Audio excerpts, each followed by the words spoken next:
Okay. Yeah. So, oh god, I'm anxious about this. It's been ages since I've actually streamed. Yeah. So, oh, and apparently there's 2 people watching it now. Hello, Dusk.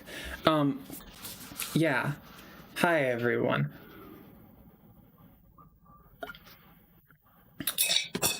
I've been meaning to do this for ages. See, basically the situation here is that I want to do some on-camera stuff for the for the article that I wrote recently, like when I make that into a video.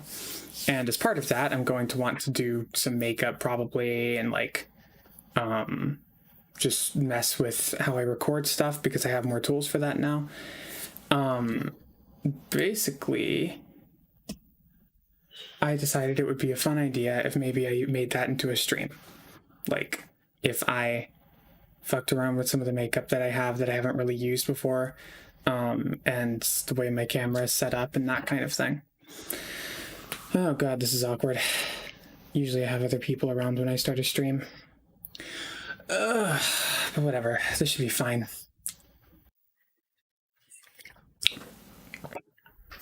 Okay.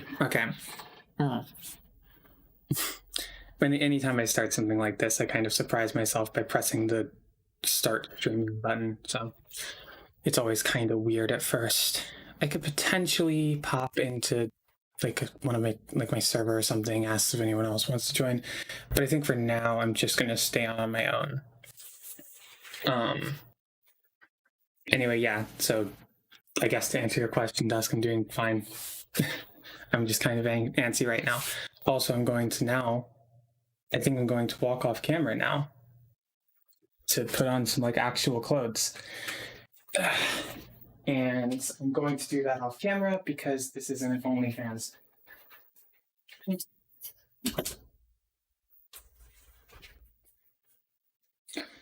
Oh yeah, it didn't occur to me I wouldn't be able to look at the chat. Thank you for the compliment on my hair from, I didn't quite catch the username, but whatever, I'll check in a moment.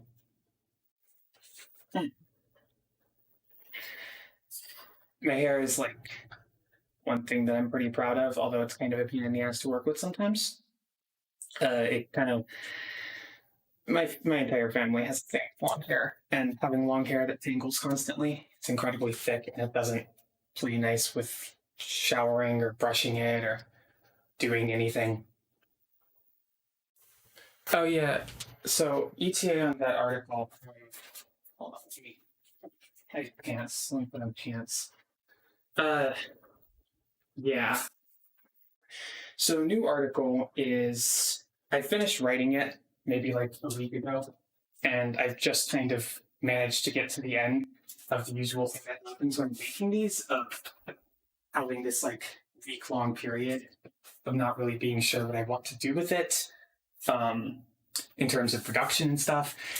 Because like it's sort of a similar thing when I'm trying to start writing something and I don't know how I want to structure it, so it's just kind of like sort of a ball of anxiety prevent me from actually doing the work of figuring out how I'm going to structure it.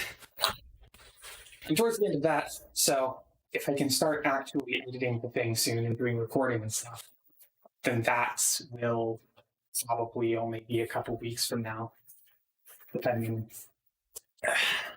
It's about 8,500 words, so it'll probably take longer to edit than some of the other stuff I've made, but we'll just have to see.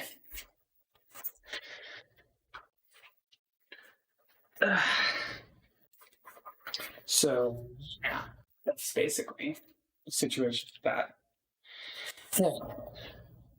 I always feel like I'd like to have things that I make be more regular, but I'm just really bad about sticking to schedules.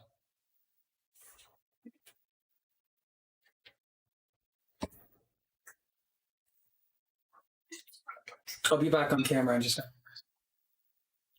see what shirt should work.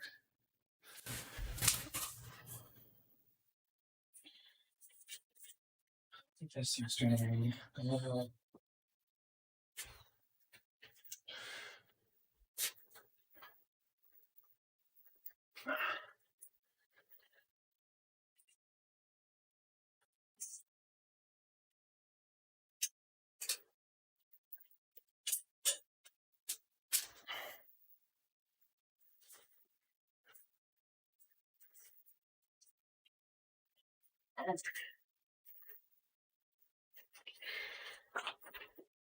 Yeah.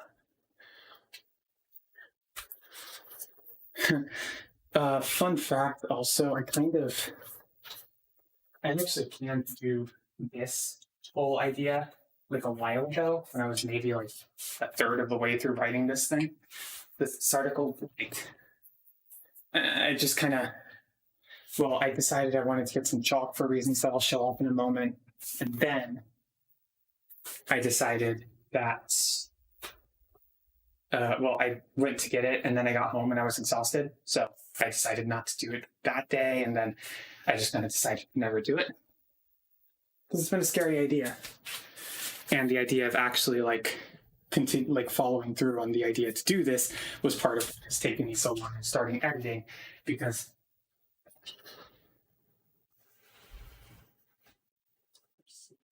this one. Sorry about that. It's part of what's taken me so long to start editing on this article, because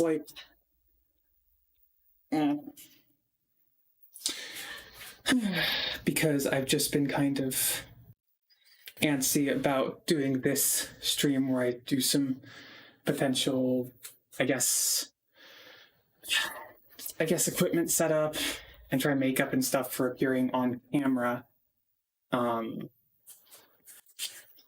And that means that I just, it's like if one thing associated with starting is associated with anxiety, then the entire thing gets associated with anxiety, and then it becomes like really hard to manage internally. It's like, then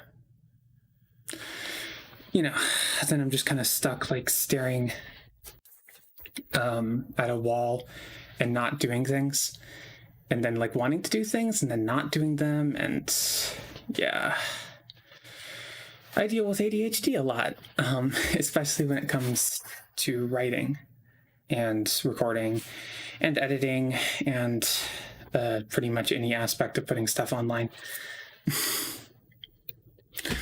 Honestly, the fact that I ended up with any kind of audience is probably the only reason I made anything after that first article that blew up. Because if it weren't for that, I probably would have just kind of put it off forever. I mean, that article took like half a year to actually write, not because it actually took that long to write, but because it was like I only could get my brain in a space where I could write it like once every 20 days or something. Like I wrote the first two parts of it right next to each other, and then I immediately was like I just didn't do anything with it for like months, and then I came back to it. It can be very frustrating. I hope drinking water isn't too loud here. I took the sort of top piece off of my water bottle because it makes like a squeaking sound when I drink, and I think that shows up on the audio really loudly. God, okay, the YouTube analytics window is really weird to look at right now because it simultaneously says, like, at the top part of this, that there are 2 concurrent viewers, but also it shows me an analytics chart that says that there aren't any. So I don't actually know if anyone's watching this right now. It's really weird. Right. Well, anyway. So I guess I can oh, now it says there's 3, but also 0. Yeah. Yeah, I don't really get it. Well, anyway, I'm basically, if anyone's just tuning in just now, I just decided that, hey, I want to do some setup for doing some recordings of stuff from the article I wrote, but I need to actually I've never really done a lot of makeup before, so I wanted to mess with that, and I also wanted to mess with my whole recording setup that I was kind of testing out. So I just decided to stream it for a bit. No idea how long this is going to last. So yeah. I'm not sure. I think first thing I'll do now that I'm dressed is I'll show off the sort of area that I was thinking of using for recording here, because I have kind of an interesting thing. Let me take chair out of the frame. That chair is new, by the way. It doesn't squeak every time I fucking like shift slightly on it, so that's helpful. So yeah, my camera here is in an interesting spot. Oh god, that's really washed out. God, I hate the auto color balancing. I think this chart might be lagging a little behind. Oh yeah, it's lagging behind by 2 minutes. That's why the concurrent viewers thing is weird. Okay, that makes sense. Anyway, so basically recently, as a part of trying to make my whole desk area more conducive to like ergonomics and stuff, I got these big, tall, like monitor arm thingies here that, you know, hold up my monitors pretty high because I'm 6'4". So I kind of need them to be pretty high up off the desk in order to be able to like not hunch over them. Same reason I got that chair, besides the fact that my old one was broken. That thing is taller, so I can actually sit in it ergonomically. It's really nice. But one thing that's nice about the monitor arms is that I can raise up these monitors. That's probably not going to go well on the recording. Oh well. I can raise these things up a little bit, which means I can also use them as a sort of makeshift tripod. Put that up there, maybe. See how that looks.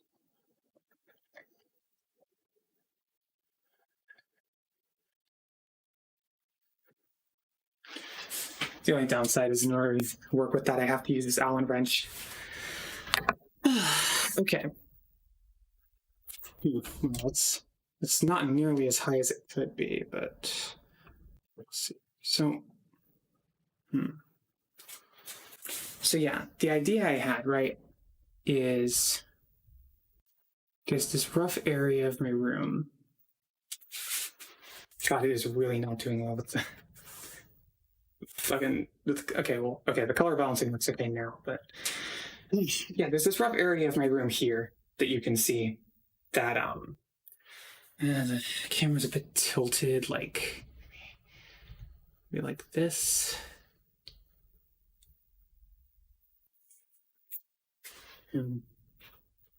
That still looks crooked. Not really sure how to fix that though. I think it's just an artifact of like the fact that the camera is pointing up and also pointing sideways. Like maybe if I did something like this, it would look better. Okay. Yeah, that does. It's still crooked though. Is that an angle or something? I guess it's just perspective. This might not be the most entertaining thing to watch. I just get very analytical when I'm presented with things like this. Maybe something like that. I mean, that's fine. I think it just needs to be up a little higher. So we're going to go back to the Allen zone, I guess. Somewhat less prolific than the eyeball zone.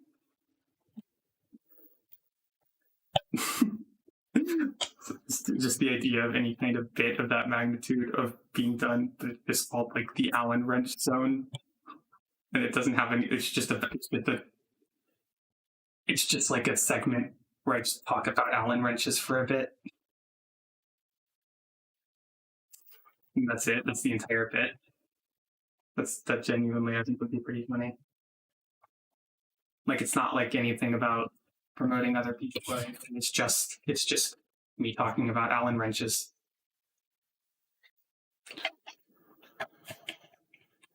I probably should have thought ahead towards the fact that I can't see the chat when I'm fucking with stuff off screen.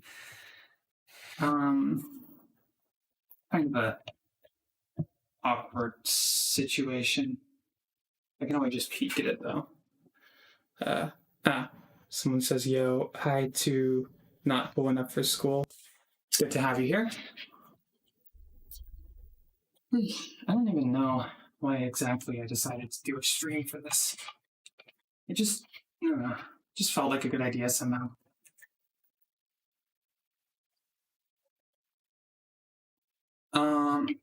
Yeah. So hopefully this isn't, it doesn't end up looking gross. See?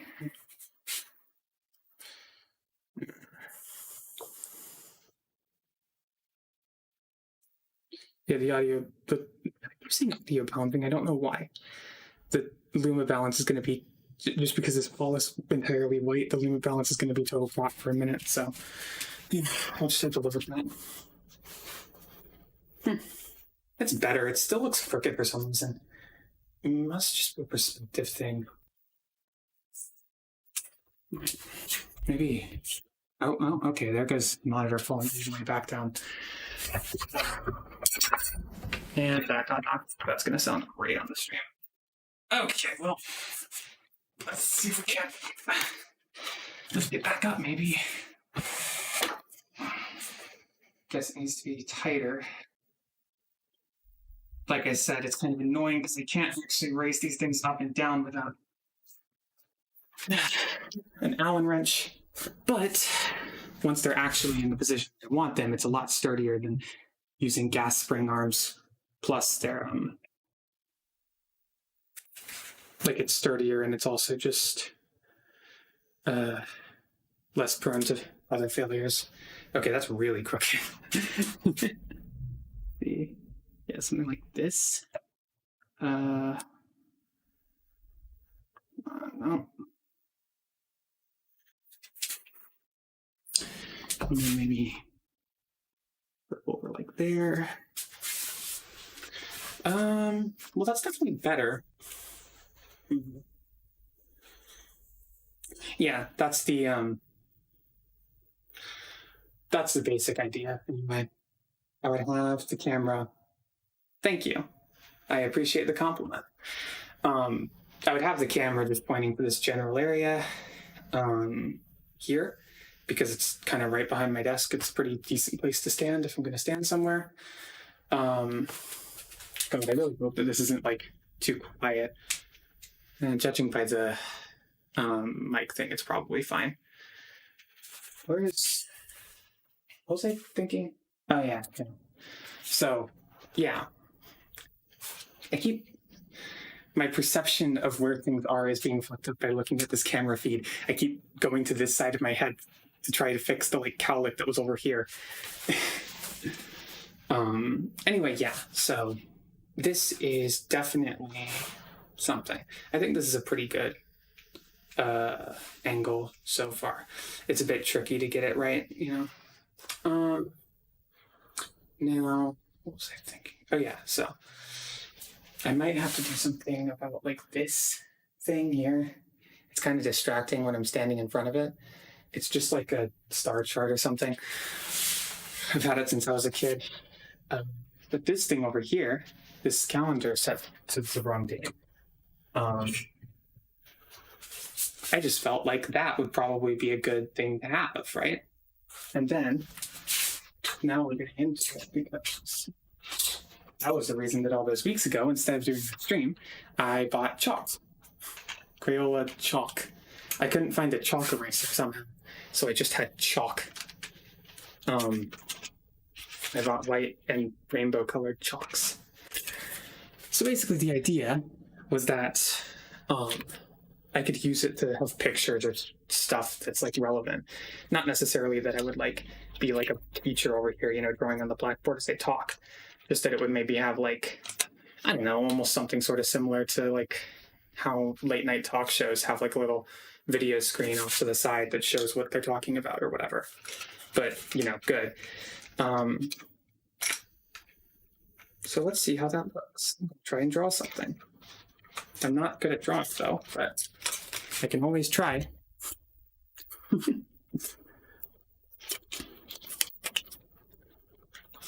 And I've certainly never drawn chalk before, and honestly, I'm not positive if this thing is actually a chalkboard. I mean, it looks like a chalkboard. I can't imagine what the hell else it would be, but I got it like a year ago, and I asked someone to get me chalk for it, and then they never did. So eventually I bought chalk for it myself, and I've never actually used it because I was saving it for this, just like all of the makeup I bought recently, which I haven't used because I was saving it for this and then not doing this. It's kind of been a thing for a while. So yeah. Now I'm going to embarrassment and see if I can draw something or write something. I don't know. It's just like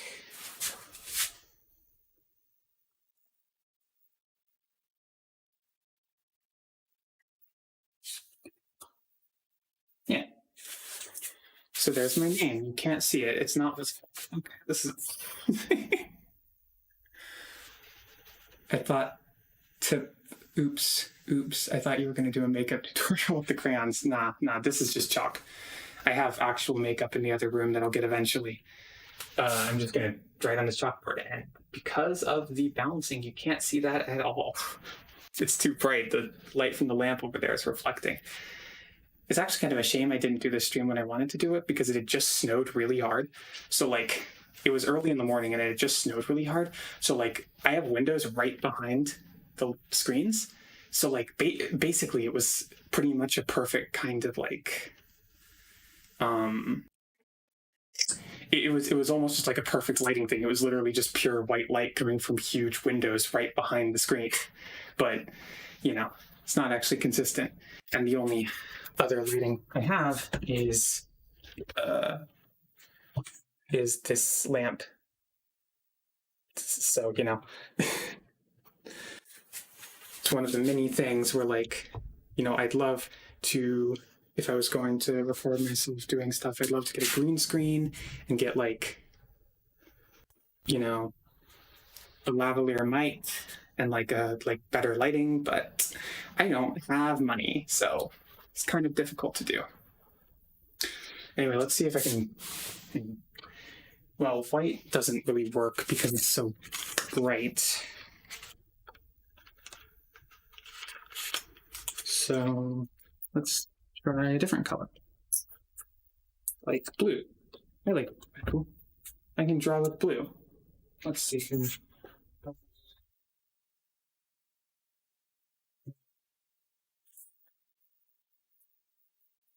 I haven't written in cursive for so. It's like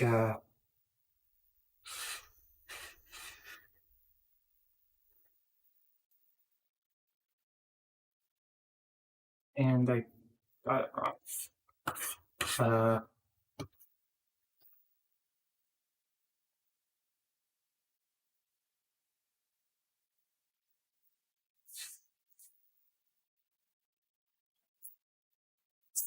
Yeah, how does that look? Wow, that's even less legible. Holy shit. Ugh, it was wild. Okay. I guess it's kind of unenviable, right? Because it's like, I need to pick a color that contrasts with white and also contrasts with black. It's not really that easy to do, is it? We can try red. Let's look at red. I have a red bit of chalk now. Let's see if that works. Let's just draw a flower. And it broke. Chalk's broken. Okay.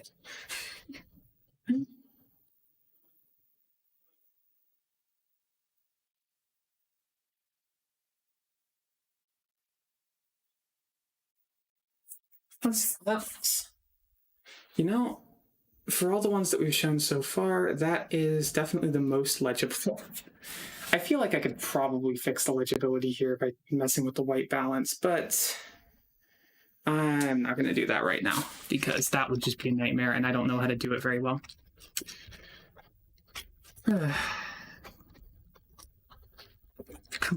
Okay, whatever. I guess that chalk's just going to go like that. You can't see what I'm referring to, but that's fine. Let's see. I should probably erase that stuff. You know, it looks really pretty from my perspective.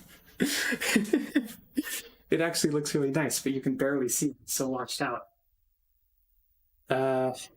So you know what? I'll leave it. I'll leave it for now. We'll figure something out. But instead of doing anything about that, I'm gonna go get makeup from the bathroom, which is over here.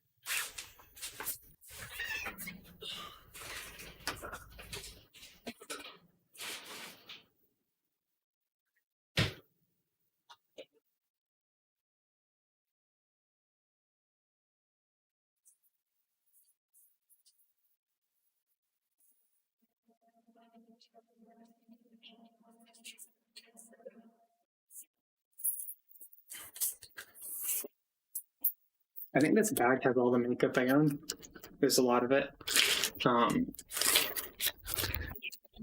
But most of that was from gifts. You know, to be fair. Should I do a makeup tutorial from this chair or? Yeah, I probably should. I'm going to now need to sit down and like, I could either do like a, like point down like this, or yeah, I'll probably just lower the monitor again. Okay.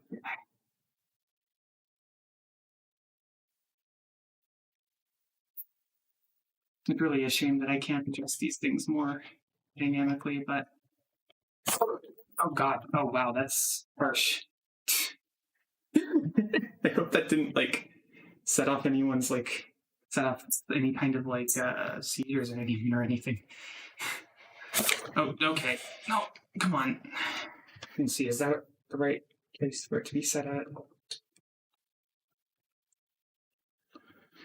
Also tilted up to, and let's see here. That seems about right. Okay. Well, now, you know, I gotta say it's kind of it was kind of scary when I opened up this stream and there were like people watching it, because you know, I did Twitch streams for a while in the past. I only stopped because I got a job and I didn't really have time for streams and working on videos and stuff. Oh god. Working with my monitors threw a pain in the ass because they're oh, it's a long story. It was kind of scary, you know, like usually when I started a stream at that time, I'd be lucky if like one person showed up, and usually that one person was someone else who was also on the stream, like just watching it to give me more views, you know. God, that did it again. See, I don't like working with this quite as much. This is part of the reason why I've been putting this off, is because I meant that I have to mess with monitor heights. And that can always just be kind of a crapshoot.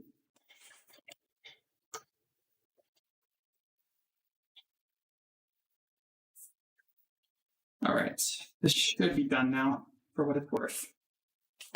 I hope that wasn't too frustrating for anyone. All right. But yeah, like, it's still kind of surreal to me that there are enough people following my YouTube channel to where, like, if I just randomly decide to stream for no reason, like, I will get a few people watching. Oh, God. There we go. Because I'm not used to that.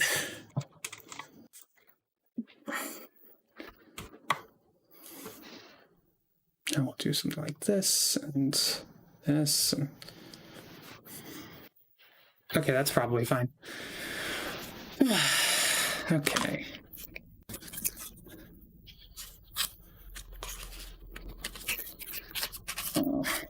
Getting this chalk back in the box. So, yeah. I hope that wasn't too, like... Well, I mean, I hope that none of this is too unwatchable for people. Oh, okay. All right, come on. All right. Okay, so now that that part's set up, now that I've shown that part off, well, I was going to say that I would start messing around with some makeup stuff, but instead of that, I'm going to check Discord messages for a second.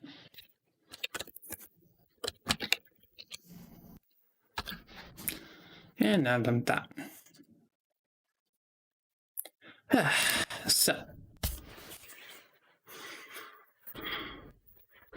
right. I am always very happy about how this sort of look is. It's literally, I have this bulky jacket over top of a sweater, but it works kind of nicely for this. It's probably what I'm going to use during the video. I don't really have a lot of options anyway. Feels like the angle is weird right now. Maybe I'm just being a bit hypervigilant. You know, it's one of those things, the more you stare at your own face, the more problems you notice. Okay, so I've definitely messed around with some makeup stuff before, but there's a lot of stuff that I hadn't. Also, it did not occur to me how utterly unlistenable all of this ruffling through plastic bags is going to be. I probably should have just set this out to begin with, but oh well.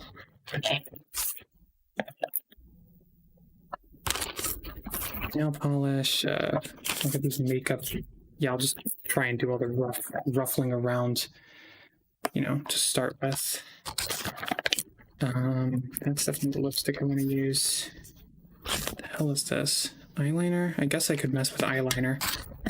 I've never used eyeliner before. Let's see, I've got some brushes. And there's one more thing I need from here. This. And also this makeup sponge. All right, that's everything. I hope that wasn't too unbearable. Whenever I stream, I tend to have to just kind of like push myself into doing it. So I also tend to just not think about things before doing it, because that's the only like mind space that I'm actually capable of streaming or doing anything in. It's just making myself do it. So I often just do not consider elements of it, because I get to be as like so much of a perfectionist about things that I end up just like, eye stuff. Fuck. I mean, I've never used eyeliner before. Hello, Vanessa, also. I've never used eyeliner before. But I have used mascara a couple times and eyeshadow like a couple times. But I think that's pretty much all of the face makeup I've ever even done. I have used nail polish before, though. I've done that plenty of times. I've just, you know, I've never been much of a makeup kind of person. I gotta make sure I don't show this one bottle of nail polish too much on screen. I'm a bit paranoid about being doxxed sometimes, and one of the bottles of nail polish that I have has a logo for my school on it. And I still live near my school. And, you know, it is occurring to me as I'm saying this that I could probably limit my risk of being doxxed by just, like, not giving people any of that information. But it's too late now. So, you know, sure. Either way, that's the same reason that I don't use my last name in videos. I don't want to be doxxed. B, I don't want to, like, I don't want to be doxxed. I don't want, when I'm looking for jobs that use my engineering degree, I don't want them to Google my name and find my videos and Twitter feed, because while the fact that I've written stuff might be a positive for some jobs, you know, they might see it as showing something meaningful that I've accomplished. The views expressed in those videos and tweets might be less beneficial to my profile. So I kind of try to hide that. Also, I don't want my parents seeing it. Anyway, you know, not that my parents are like bad or that I have a bad relationship with them. It's just kind of embarrassing. But that's just kind of my thing. I think the problem I'm having right now is these two colors. Because like one of these goes with my sweater here, and one of these goes with the overcoat, and I'm not really sure what I would want on my nails. It's like, I guess the maroon one is like, it would be a good contrast from the like jacket that's closer to my hands. So that would make sense. But also black nail polish tends to go with more things. I think I'm going to use the maroon one. So I guess to make this more effective, we'll just, yeah, that works. This is fine. Yeah, I also have this like, whatever this is, base coat, top coat stuff. I didn't know that this stuff existed for a while until my girlfriend showed me it. My girlfriend doesn't really know a lot about makeup either, but she did know more about like nail polish than I do. All right, well, see, this part's gonna just take a while, so I don't know. How's everyone doing today? There are people watching this. Why don't you talk about what's going on with you?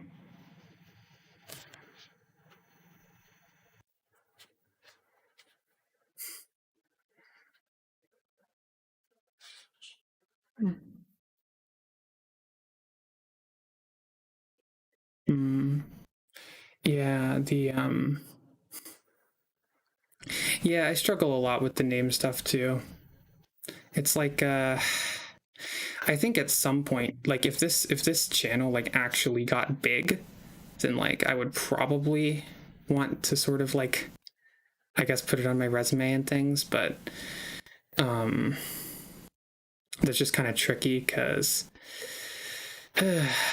it's sort of a thing where a lot of the stuff that I say here may be controversial or something, and especially on my Twitter, which is pretty prominently linked here, you know, so it might hurt my job chances in other places. And also, yeah, I don't, as a trans woman online, I don't really want my address going public.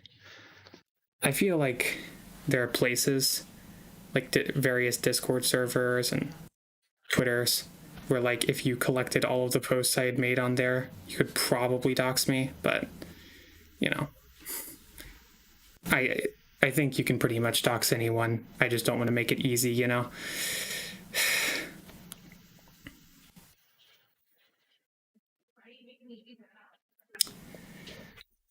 I mean, whenever I finally get to move in with Kara, it'll probably be easier to dox me, considering that we would be living in the same place. But you know, who knows when that's actually going to get to happen. Fucking immigration is a nightmare. Like, I'm white and from America, and immigration is a nightmare. It's kind of depressing. Like, I can't even fucking imagine how hard it would be if you were born, like, not in the Western country and you just wanted to, like, go to Ireland or something.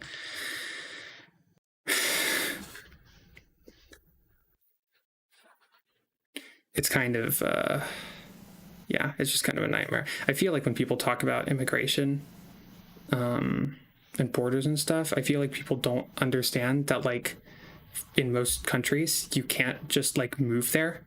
Like, you can't legally do that. Like, if I could travel to Ireland, no problem, but, well, I mean, not no problem at the moment, but in general, you know, there's no legal restriction. I have a passport. I could get a travel visa, but it's a lot more complicated if I wanted to move there and be a resident and like establish residency proper. Because they have a ton of awful austerity stuff that basically just, pretty much every country in the West is terrified of some vague idea of like welfare bums or whatever. So they require you to prove that you're not going to use too much welfare or whatever in order to move. And I don't have jobs. Licorice. I've not heard of this person, I don't think. Maybe I have. I'll have to double check. Let me see. I'm gonna search that online. Nothing wrong with using my mouse with the hands that I just covered in nail polish. Let's see here. Oh yeah, this channel. The video about the video about Coco, the movie, and like immigration in general. Yeah, that was one that was like, I watched that a little while ago, and it's wild because like I'm dealing with a lot of shit just trying to move from America to Ireland, and like it's actually like it's unbelievably more nightmarish if you like live anywhere that isn't in the global north. Not only is it even more of a pain in the ass to get a passport, but you also just like, I mean, an American passport can get you pretty much anywhere. A passport from like a lot of other countries can't. It's not great. And then also, if you show someone a passport from that country, from countries in the Middle East, countries in Africa, then people just immediately go like so many people will just immediately be like, you must be some kind of terrorist. It's really shit. I don't like it. I took a global ethics class in my last year of college, and borders came up during it, and it's actually kind of depressing, like how bad the arguments that people make for like border control are.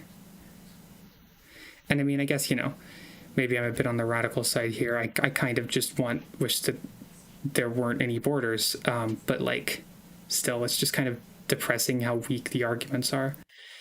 Like, it pretty much just goes back to like people saying, oh, well, there's freedom of association. Technically in a group of people, you should be able to like, not associate with people you don't want to. So therefore borders are just. And like, I mean, there's problems with that, right? It's like, first of all that actually demonstrates is that borders are like, how's my phone going off? All that actually demonstrates is like you can establish maybe a legal right or even a moral right to police your borders without necessarily saying that that's like the right thing to do. And like at best, all that argument can say is that like because people have a right to association, they have a right to police their borders. And like, sure, okay, but that doesn't say that it's good. It doesn't say that it's a good thing to do. It just says that it's something you can do. Like, in the same way that like, the state as an organization has the right to put people in prison, but that doesn't mean it should do that. It just can. It's not exactly an argument in favor. It's just an it's like the free speech thing, right? Like, just because you have the right to say anything you want doesn't mean that anything that you use that right to do is like good to say or like the right thing to say. And it is in fact very often not, even though you have a right to say it. It's like, but like even with that incredibly weak element of it, it's like it feels incredibly disingenuous to sort of compare borders to like banning people from your Discord server. It's like it's kind of a different situation, I feel. Like, yeah, you don't have to associate with people if you don't want to, but like you should associate. I mean, and like also Discord servers, there's Discord servers, like people want to move to other countries because they like need something that's there, or often in the case of moving from the global south to the global north, they want to like, move to a place where they're not constantly having money extracted from their country to enrich others. It's not good. I think the nice thing about doing, it's kind of like castle doctrine. In some places, you can legally kill someone if they set foot on their property, even if they aren't armed or trying to hurt you. Yeah, yeah, like that's legal, and like, I mean, and it's like, even if you assume that that's like a moral right, that you should have that right, that doesn't mean that it's the right thing to do. It just means that you have the right. But yeah, having streams like this is kind of nice, I guess, because like, I've streamed games in the past and those are fun, but like one thing that can be nice streaming something like this is that I just have to make up stuff to talk about and see, like, I have a lot of opinions about things that, it's like I have a lot of opinions about things, but I'm not very good at making videos quickly, or like a lot of them. So there's a lot of stuff that just kind of like rattles around in my head, or that I talk about with my friends or something and don't actually say.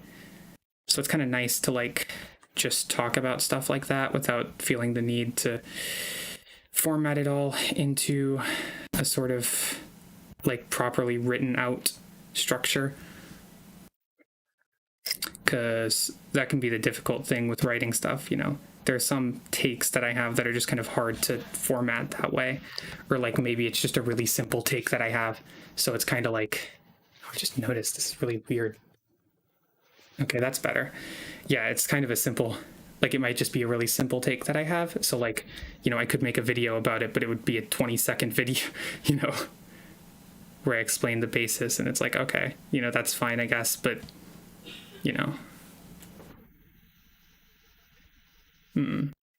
Yeah, of course, that's the thing too. Legality isn't a basis for morality. I mean, I'm literally an anarchist. It's kind of the baseline element of my moral playbook.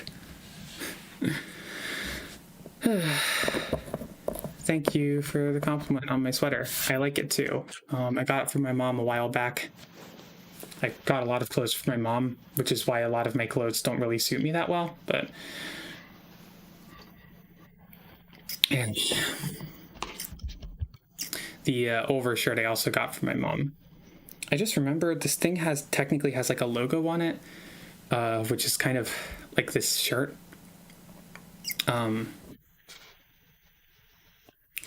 That's like kind of awkward, but thankfully the logo on this like overshirt is kind of covered by my hair, so it's like, yeah, you can't really see it.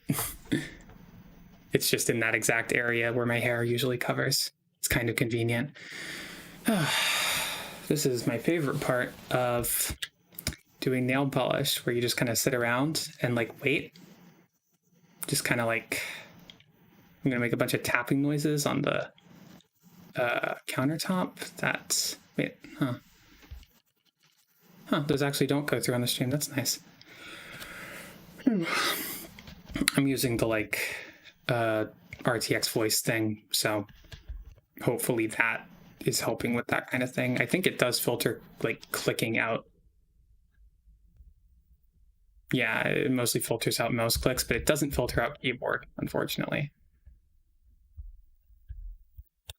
Yeah, this whole part of nail polish is always my favorite. It's kind of the reason I don't do it a lot, is because you just kind of have to sit here and wait for a minute.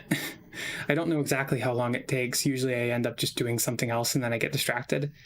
And also, like, I can't really do anything with my hands while I'm waiting. So usually I just have a video on or something like that. I'm watching a TV show or whatever. But, well, I'm not doing that right now.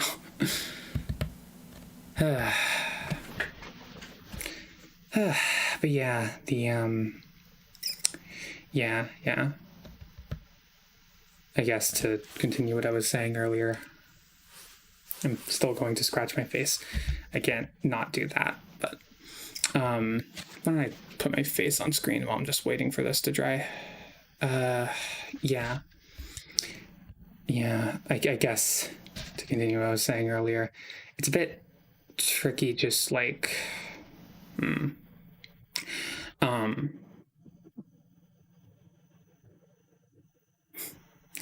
Yeah, no, anarchism is I mean, anarchism is like a long-standing political philosophy. Like, it's complicated.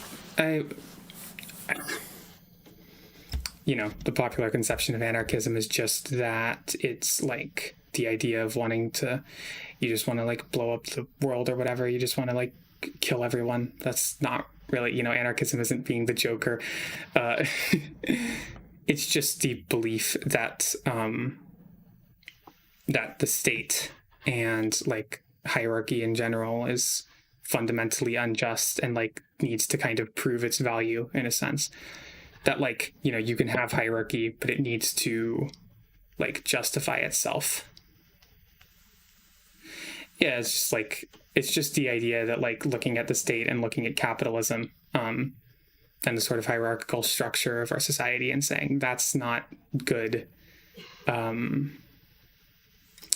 not good. It's like yeah, like there's a whole history to the fact that anarchism becomes synonymous with terrorism. Like historically it was, like in the early 20th century, if I remember correctly. Yeah. Like generally anarchists believe in horizontal organization and things like that. It's a God, I'm really doing a shit job of explaining this right now. It's hard for me to explain stuff on the spot sometimes.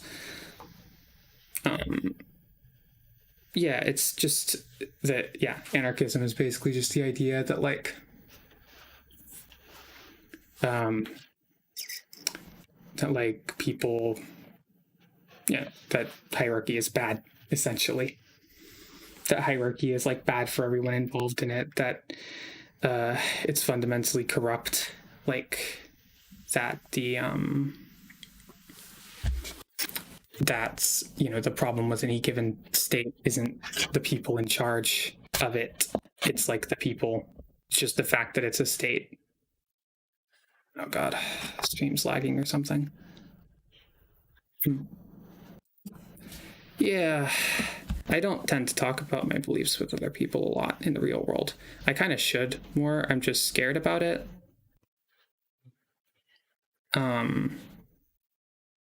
Because yeah, it's the thing about anarchism a lot of the time is that like if you describe the things that anarchists and communists as well believe without actually using the words, a lot of the time people will just agree with you, like up until the point that you say the word anarchist.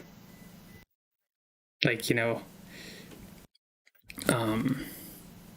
generally anarchists kind of believe that, I mean, in a sense, they believe a lot of the same things, that they like want a lot of the same things that your standard sort of socialist or communist wants, in the sense of wanting like a stateless, classless society without money, or and with collective ownership of the means of production. Usually they just disagree on methods, because anarchists believe that you can't use the state to achieve that you kind of have to like, you can't even take over the state with a communist government in order to achieve that. You have to like basically there's an idea of means and ends, where if you like the means that you use to accomplish something kind of become the thing. It's not so much a battle between like whether or not the means justify the ends. It's literally just like the means become the ends. If you take control of the state, then you become a ruling class just by the nature of being in charge of the state. And it doesn't matter how good your intentions are, and it's not even a matter of an individual being corrupted. It's just that like a state can't abolish itself because it trains people living under a state to expect the way that a state works. People living under a state submit to authority, and they're used to doing that, and they don't naturally want to do anything else.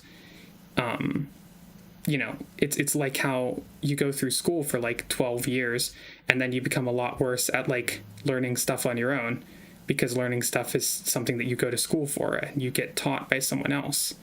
So you're used to that. So even if you go to a school that's like run by the best people in the world, then you're still going to end up in a position where you don't have,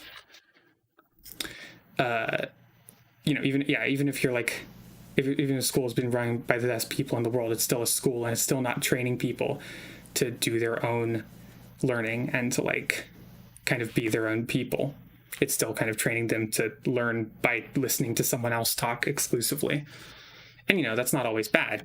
In terms of learning, there's a sense in which the relationship between a teacher and a student could be considered a justified hierarchy. But the whole point of anarchism is that like hierarchies have to justify themselves. They shouldn't just be accepted as inherently just, and they, generally believe that the state doesn't justify itself, that it doesn't accomplish anything that couldn't be accomplished without hierarchy. So, it's not against like the idea that like, someone who like construction workers should get the last word on like how to build stuff because they're the people who know stuff about it. Like, sure. But, it's also just kind of against the idea of them using the police or whatever to do that. It's kind of in favor of society based on mutual consent. And there's a lot of different conceptions of that. And that would take far too long to get into. I'm not a theorist here. I really haven't read nearly as much theory as I should. That is a straight up stereotypical boys shouldn't wear pink. Yeah. Sometimes I just get sad about the political imagination of some people. Yeah, if you want to, I think my favorite, like in terms of if you just wanted to like, if you want to look at like a YouTube channel for talking about anarchist stuff, Anarcho-Pack is a pretty good one. I like a lot of what she puts out. Zoe, I believe actually the name of the channel is just Zoe Baker now because that's her name. But yeah, used to go by Anarcho-Pack. Also, obviously Thought Slime's videos are pretty decent, like entry-level introduction for a lot of them. But, if you're in my subscriber base, there's a pretty strong chance that you've heard of him.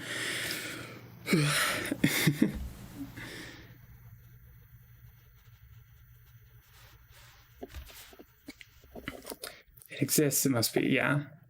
It's just classic naturalistic stuff, right? Like, if something is, then it must be justified somehow. It's just,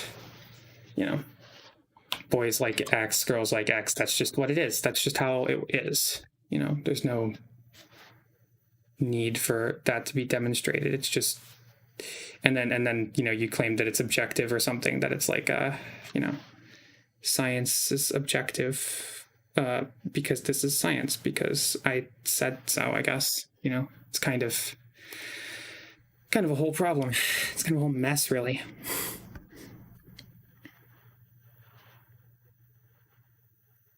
Okay, that looks like garbage, but we're just gonna have to live with that. Maybe I should just do another coat since I've already done 2 nails. Let me think. What else can I talk about? I could talk about other plans for the channel, like I don't have any. I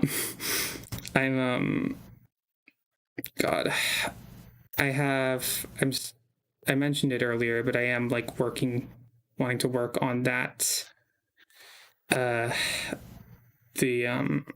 video for the hormones article. That'll come out whenever I'm like capable of finishing it. Doing this stream was kind of a prerequisite to me actually recording the audio and stuff.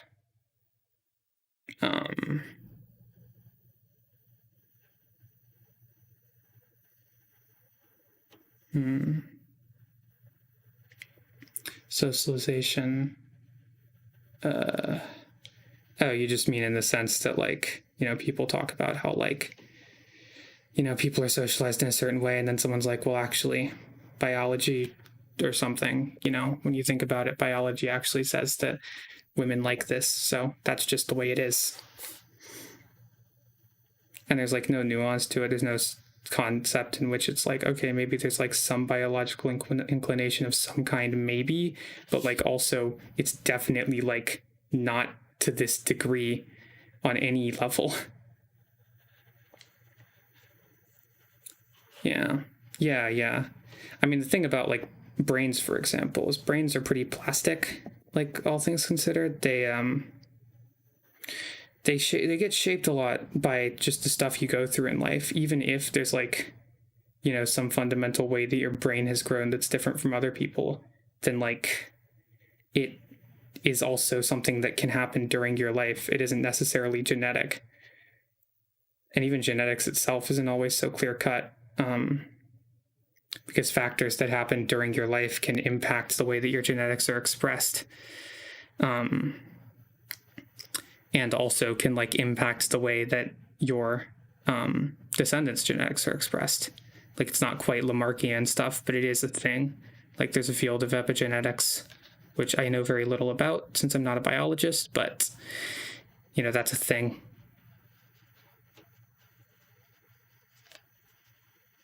This is probably fine. Yeah. Yeah, biological components are just more complicated than like simple binaries and things. Oh wow, that inhale is really sloppy. I just noticed that. Let's go ahead and give that another coat. Jesus. All right. I don't know why I'm paying so much attention to this. It's probably not even that visible on camera.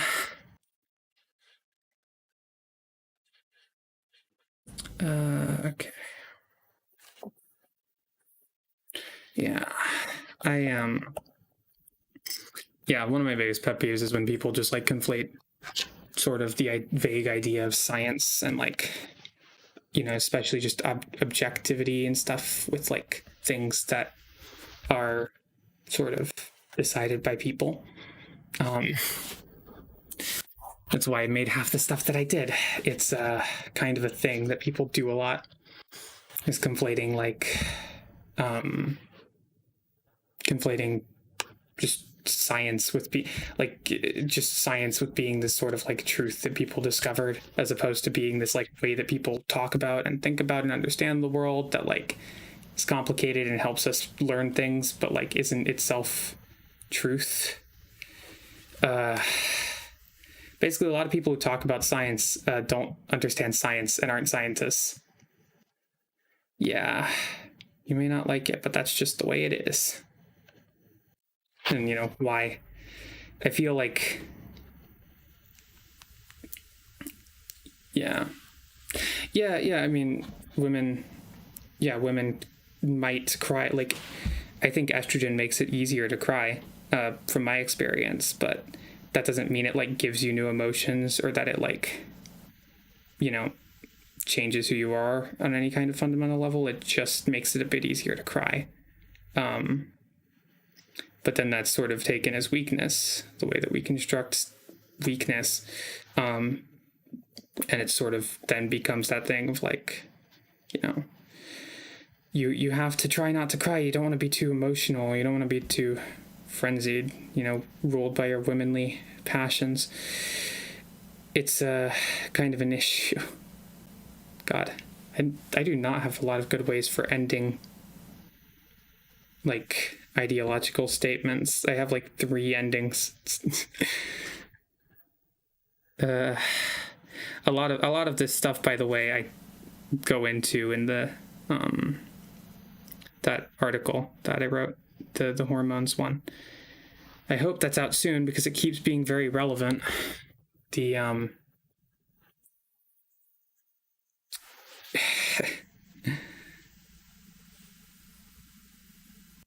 trans men typically have a harder time crying and sometimes can't cry at all. Yeah, it's kind of a issue. Like I kind of go into that in the article because I kind of had a lot of bad experiences with like respect to the vague kind of idea of becoming more emotional or something when transitioning, because I've always kind of had a complicated relationship with gender, and it's hasn't been helped by that kind of thing, by stereotypes and stuff. As soon as people figured out that hormones might have some impact on behavior, they immediately figured that every single like essentialist thing that could possibly be associated with a binary gender was immediately like, this must be because of the hormones. It can't be anything else. It's just hormones. Hormones are why women don't play the computer games as much. It's because their brains are worse, you see.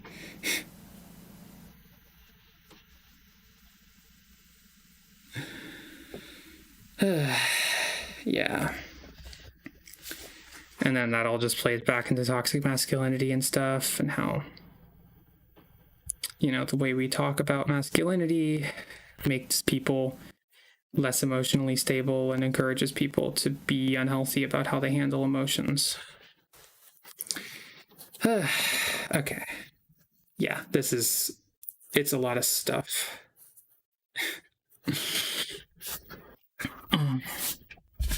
Yeah, God,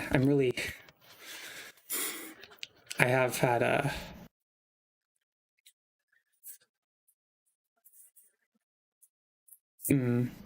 Yeah, there's a lot of... Transitioning is a really interesting experience in terms of, like, reckoning with history. Also, I just realized I don't think I turned the camera down that last time I was putting on top coat on my nails, so I'm pretty sure I was just looking off screen the entire time.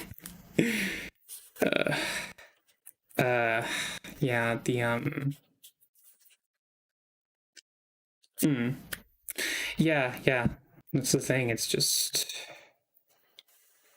it's a negative stereotype, and so you almost just feel like when you are a part of a stereotyped group, you feel the pressure to like break that stereotype and subvert it, like, but in this toxic way where it's like, no, see, I'm not like other women, you know, I'm not like other girls. I don't cry. I don't like, I'm masculine, and like,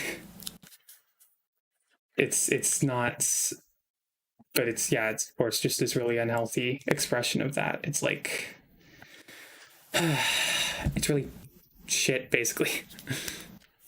It's, oh God, my brain is getting tired.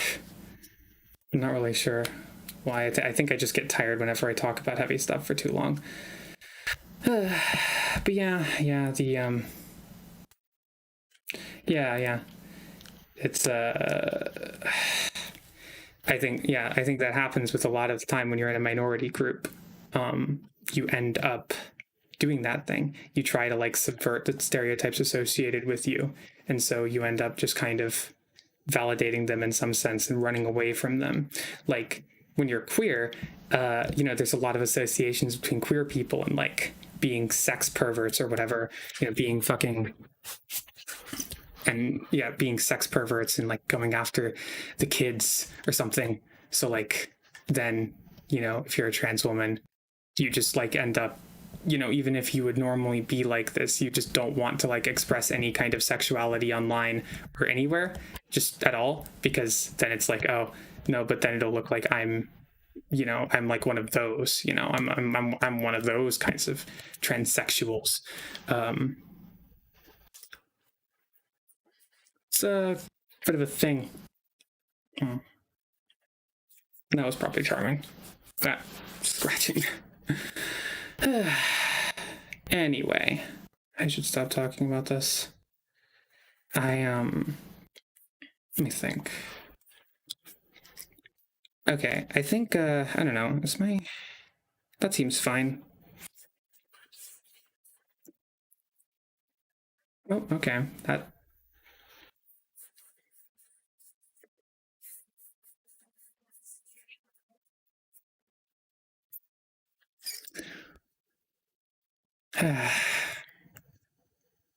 God, wow, that scratching my nose just there definitely did not look good.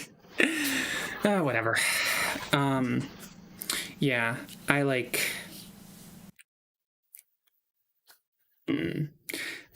God, I think an interesting thing that's happened for me with transitioning is having to reckon with how, like, you know, how, like, genuinely the, a lot of, you know, traditionally feminine traits are coded as being like negative or like making you weak or something. And as a result of that, it like makes, oh wow, there's still some of that there. Okay, that's looks like it's attached to my skin now. Oh wow, this is probably really okay. Great. But yeah, what I was saying was just like transitioning.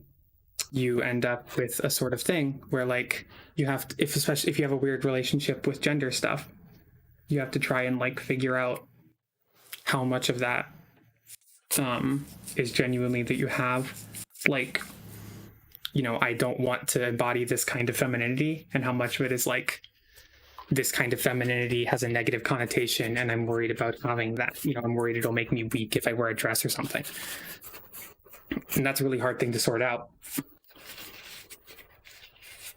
And it's very different for everyone, really.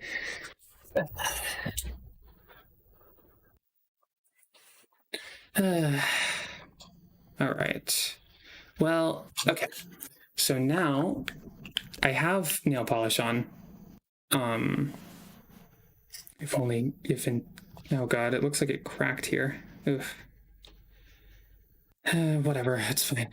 Yeah, I have nail polish on, so I also have some foundation here. I've never used foundation before, and I only kind of remember how to use it from what my mom told me a few weeks ago. I can like, I don't know. I'm going to Google search it.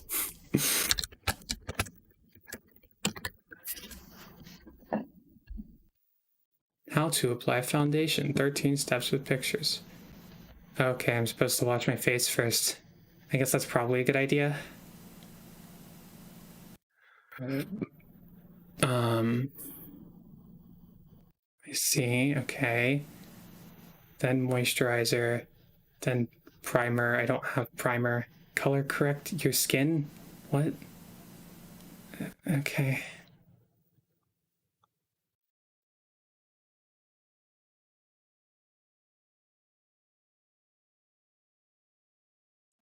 This is weird.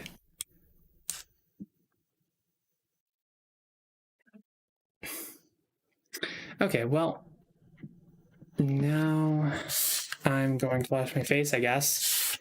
I'm gonna go do that in the bathroom over here.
So needs is the bathroom. So I'm going to do that as well. I'll just mute for a second while I do that.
I was having a whole conversation about makeup and stuff, and I did not remember that I muted myself a moment ago.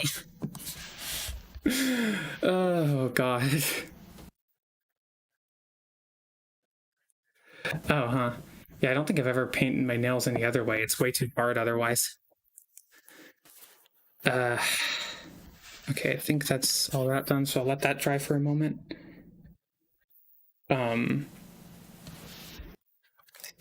Yeah, what I was saying was that I don't like I never really learned how to use makeup that well. Like I started transitioning 2.5 years ago, but I didn't. During the summer of 2018, I thought to myself, "Oh, I should learn how to use makeup," and then I went and then I learned how I looked it up. I looked up a guide and immediately just bombarded me with a bunch of products that cost a lot of money and that I didn't understand what they did.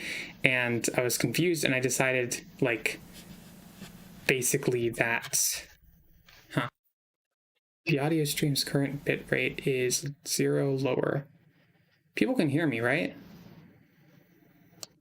Right? I hope people can still hear me now.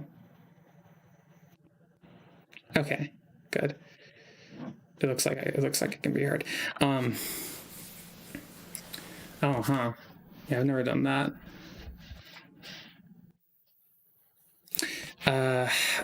Yeah, I just don't. Yeah, I only ever. Yeah, I decided to only use makeup at that point, like whenever I especially wanted to look nice, and like I didn't want to get into all the particulars of it at the time. So and it kind of occurred to me that if I started using makeup regularly, then people at work or whatever would kind of see what I looked like that way, and they'd almost expect that. Like they'd see what I look like with makeup, and they'd be like, "That's what Lexi looks like." And then, okay, the audio, it still says the audio stream's bit rate is too low. Is it literally just not caught up yet? It's really annoying. Okay. Yeah. I basically I just didn't want to set a bad expectation. I didn't want to be like, this is what I look like, and then if I ever don't like spend all the time on doing makeup in the morning, then someone's like, "Oh, do you look sick? Are you sick? Is something wrong with you? Like, you don't look normal."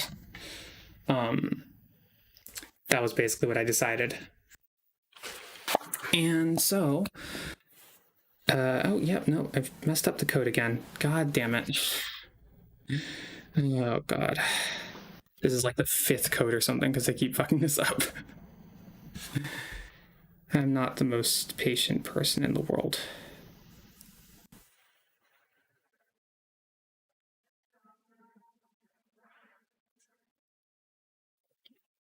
This will probably even out over time in any case. Okay, I really wish that. I guess YouTube has literally just been constantly like giving me this warning. Okay, because it hasn't. It was continuously giving me the notification because it wasn't. Because it was previously there, and I never, I guess, dismissed the notification. So,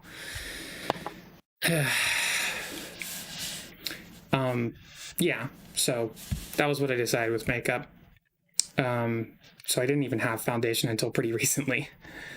And I didn't really have anything more than nail polish and lipstick until my cousin gave me a bunch at my last birthday. And that was really weird because, like, I did appreciate the gift a lot, but it was kind of an awkward thing because I just, it's like, it's a nice gift. It just felt kind of weird because it wasn't as much my thing. And then I also, like, said something along the lines of, like, I went and I said something along the lines of what I'm saying here. Like, I don't usually wear makeup because I don't want to give like a false impression. I hate the idea that I have to like paint my face every day to not look weird. And just that entire social like idea that you have to use makeup, I don't like. And then they like literally all said in unison, "Welcome to womanhood," and it was like it felt like I was in a Twilight Zone episode. It was absurd.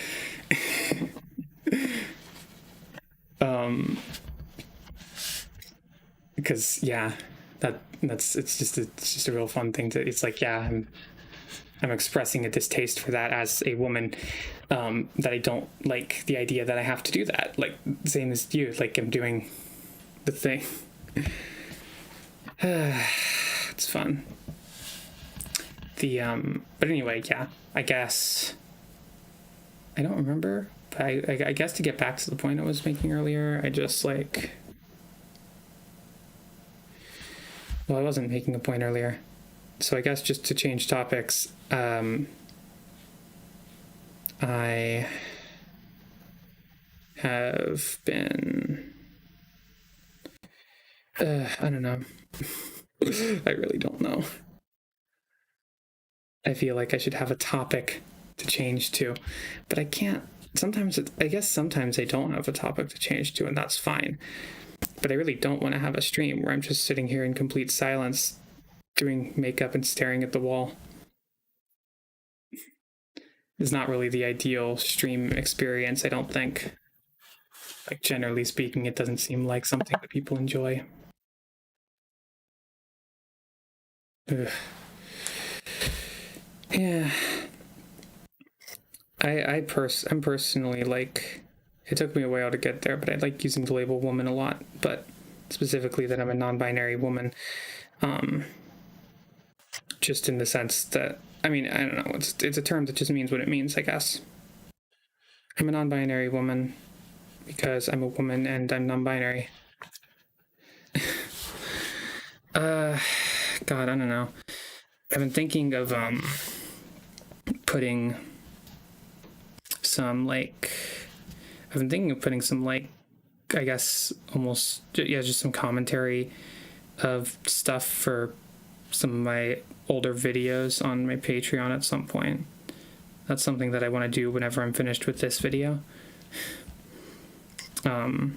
It's just like, you know, go through the editing timeline and stuff and like talk about stuff, talk about little changes that I would have made if I was making the video now or something.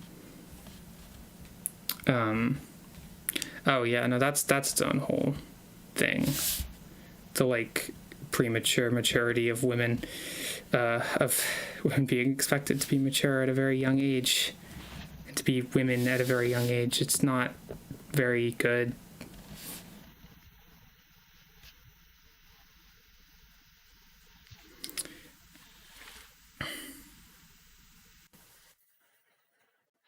I think it's just a really interesting. I think it's a really interesting experience. For me personally, and for I think a lot of trans people to like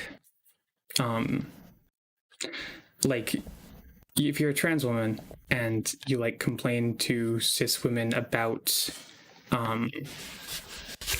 you know, stuff about being a woman, there can often be almost this kind of spiteful response, this kind of like, you know, what did you expect or something.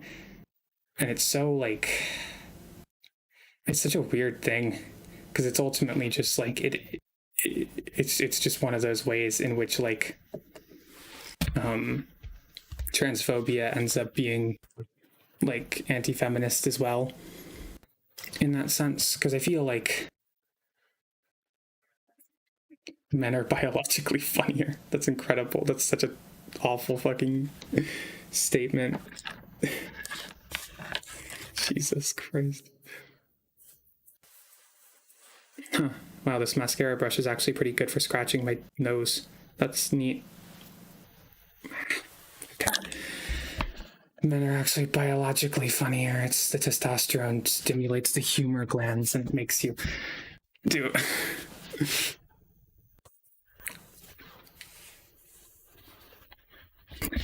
God. Oh, I love that. My favorite kind of like gender science and sex science, as it were, is when people go like, is when people like do a study and then they like, it'll just be some shit like, oh, you know, we took 10 men and 10 women and we had them like rotate cubes in their head or respond to a joke or something. And then there was a correlation. Perception for humor or to humor. That's wow. But it's literally just like they'll find two groups of people's gender, and then they'll just do like, they'll just find a correlation. They'll find like, we surveyed all these men and women, and the women were slightly worse at rotating cubes in their head. Therefore, women must be worse at spatial reasoning because of this, and it must be like a biological thing. It must be this like ingrained thing in your biology, despite the fact the only thing that we asked about was their gender. Like, it's kind of weird, right? Like, it's just kind of that led to this whole thing, in your sort of earlier trans online communities of like,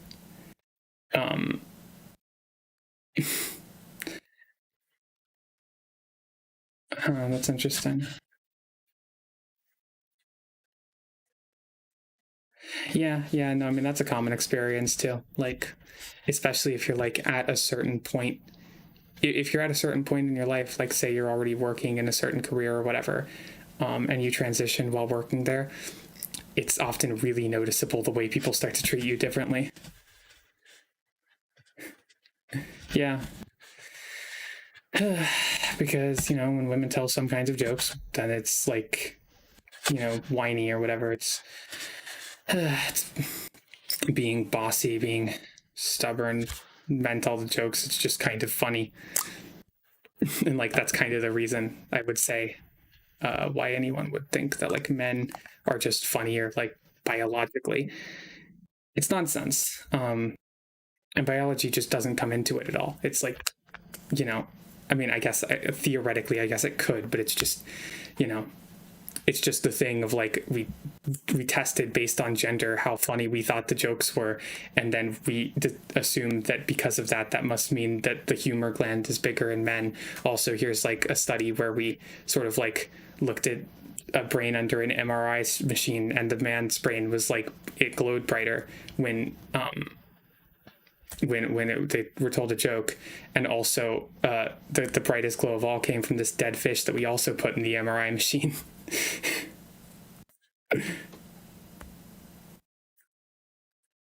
Yeah, of course, it must be a mating thing.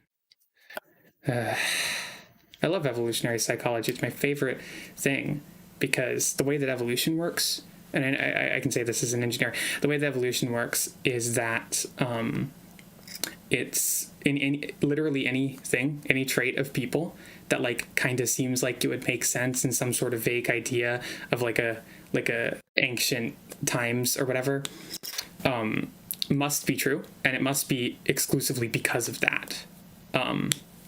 Because like it seems like laughter would be useful as like a mating dance or something, so it was that's why. And also that means that men are better at humor, because that's just what it is, because it's evolution or something.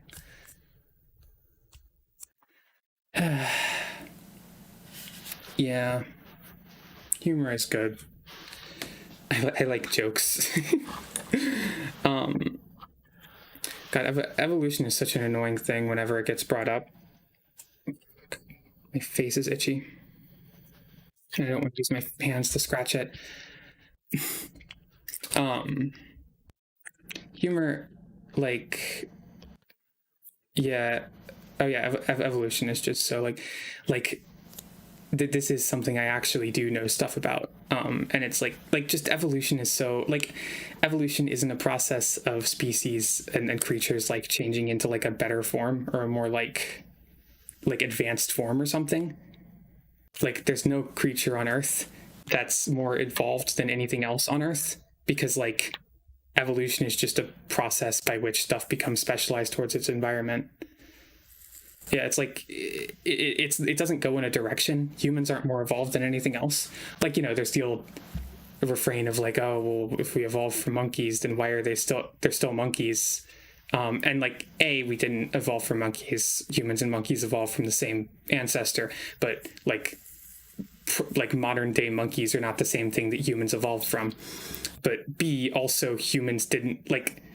It's sort of like asking why there are still houses if we have skyscrapers. Like they just fill a different niche. monkeys are suited to their environment, so there's no real reason why they would die out. Like, they just exist in their environment and it works for them. And we do the same thing.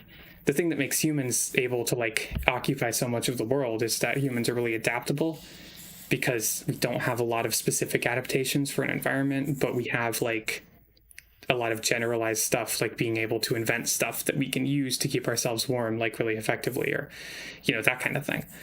So humans can survive in a lot of environments, but usually we're not like the absolute best at surviving in any environment. But like, that's just, it's just kind of, it's kind of just absurd to say that like humans are more evolved than anything else. But, and I think it kind of just dates back to the old sort of imperialism thing, like to the thing in, especially in early colonialism, of using a vague kind of misunderstanding of evolution as being inherently like progressive, to justify colonialism and to justify like, oh, you know, it's only natural that white people are going to take over the entire world now because white people are clearly more evolved.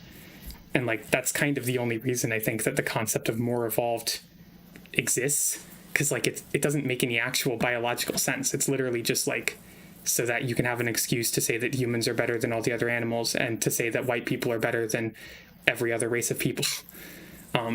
Because look, we have houses, and look at these farms. We made farms. That's something that like it's nonsense. It's just, it's entire, like, conveniently everyone who believes that one culture is more evolved than all the others happens to be in the most evolved culture. It's a really weird coincidence that you know, there's never any like, you don't really see any like white people going around, and just any Europeans or Americans going around saying like, you know, I think that Indian culture is the most evolved. Like, no one does that. It's always whatever culture you're a part of deserves to rule the earth. It's, you know, it kind of just gives away the game there.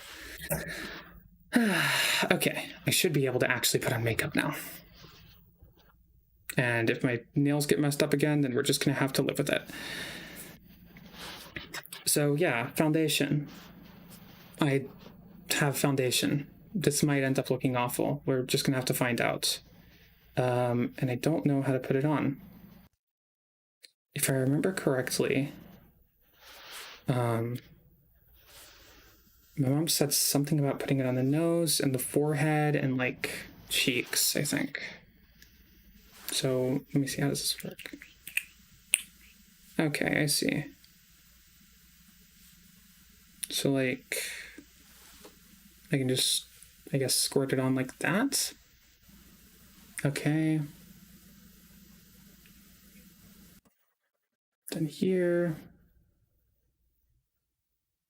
Yeah, I think you already said that, I'm not sure. And then like, wait, no, maybe here, I think. And now that'll just spill down this thing.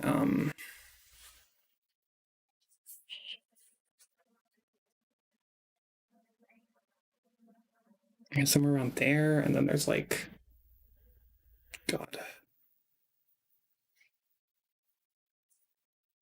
My hair is not gonna help here. Oh wow, that doesn't even show up. That's the exposure of the camera is not going to help here either. God, okay. I guess this foundation is for my hair. That makes sense. I don't even have a brush for it. I'm not sure if like I'm supposed to. My mom told me that I didn't need one, I think. Or maybe I mean, I guess I have these brushes, but I don't know if it's quite the same. I guess it's what I have, though. So let's see here. As far as I'm aware, you literally just take this and spread it around your face. I'm gonna go in the mirror to do this instead of using the camera.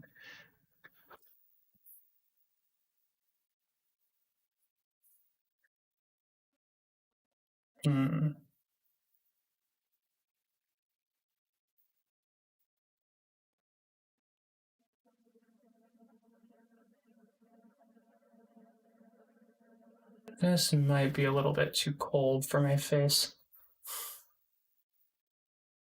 We'll see.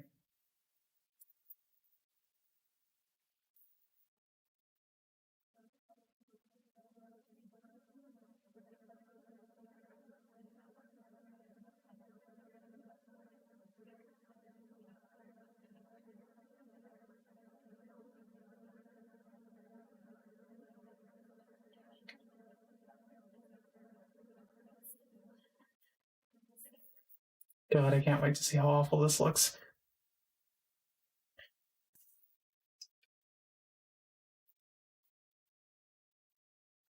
I'm not even sure if I'm supposed to be spreading it everywhere on my face or not.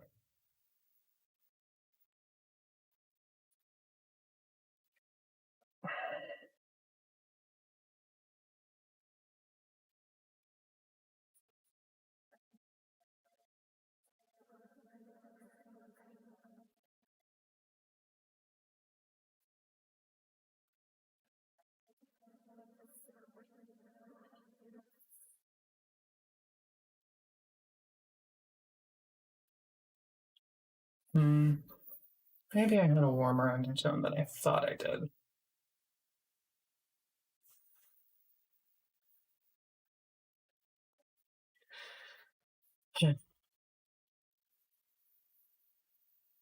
This is very pale. I kind of always think of myself as being incredibly pale, but this is pale even by my standards.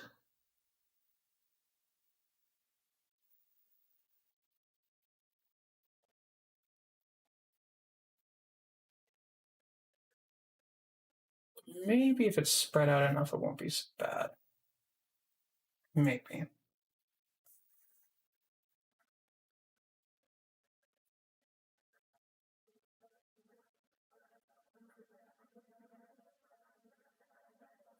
God, I'm not even sure if I'm supposed to be spreading it out this much. For all I know, I'm completely fucking this up. I guess that's the magic of messing with this stuff. I never said I was exactly some kind of expert here.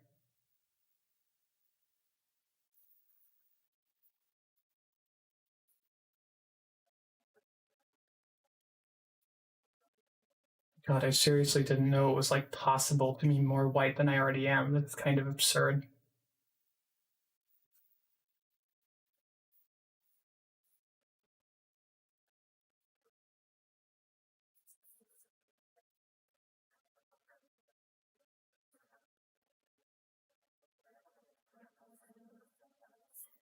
God. I mean, I guess it did say it was porcelain, but it looked like it was darker than them.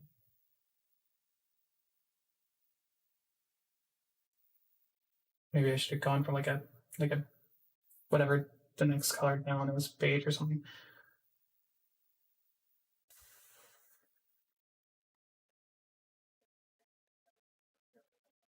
In fact, if I remember correctly, there was an even lighter version of whatever this is. There was like a more white porcelain kind of. Well, it doesn't blend horribly with the skin on my neck. That's probably why it didn't look weird. The skin on my neck is pretty pale. It's just that my face is always really flushed. So maybe with the right powder, this actually won't look too bad.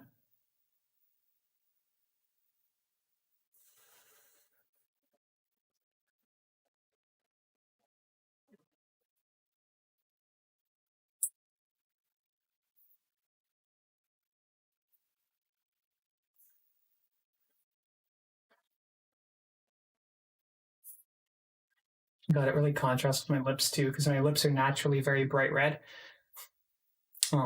So really looks weird. Okay. So yeah, that looks weird as shit. I need to figure out however this is gonna work. Is this a eye contour brush? Okay. Yeah, I don't have a foundation brush. Wow. Oh god. All right. Yeah, see, that doesn't look like this color at all to me. Okay, well, I guess it does on camera, but not like when I'm looking at it. Okay, well, might also just be that I'm not brushing this enough in the right places. I need to look up exactly what the next step of this is. And one of my brushes fell on the ground. Okay. Oh, I forgot to apply moisturizer too. Ah, fuck. But, oh well. Primer.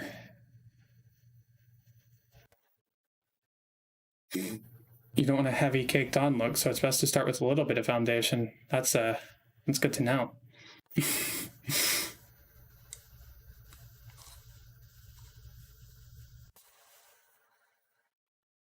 Concealer, I don't have any concealer, and then you use powder.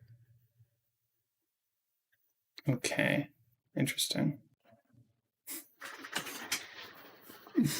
Anyway, God, this is pale as shit. All right, maybe I can remove this and try again with less. That might work okay.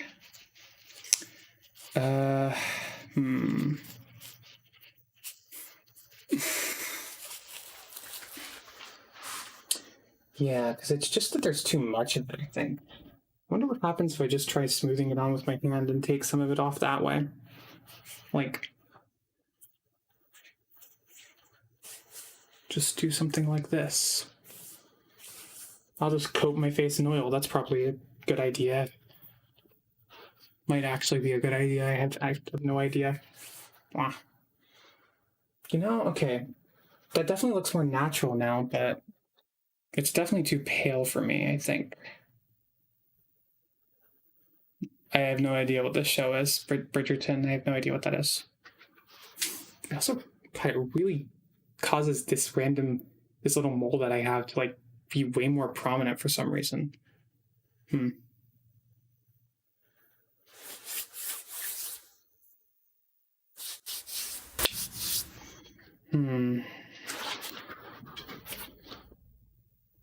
I think this wouldn't be so bad if it wasn't for how bright my lips always are. Because it does blend with my neck color when I look in the mirror here. It probably also doesn't help that the lighting is awful here. Like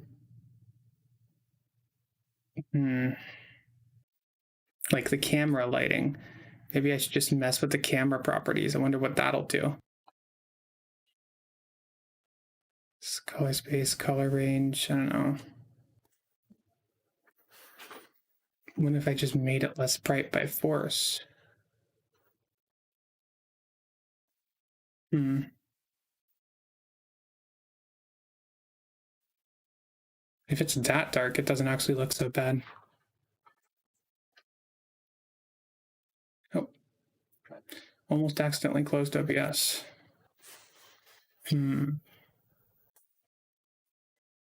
Wow, that's that's really messed up. Okay. So maybe if I take all this off and do like a really small amount, it might actually work okay. Because like in person, this doesn't look that bad. Like now that it's all smoothed out, it actually looks kind of okay. It definitely blends with my neck color. This is just, it's weird. I'm not used to seeing my face not all flushed and stuff. And on camera, I think it's like reflecting weird or something. So like there's still like spots of my normal tone shining through, and then there's spots where this kind of colder tone is so it looks really weird and gross. But it doesn't look that bad. I think it just looks different. I'm not used to it. Maybe if I smudged it more. Just gonna smudge it more now. Yeah. Maybe there's just more foundation at certain points in my face. Maybe that's why it looks like dissonant.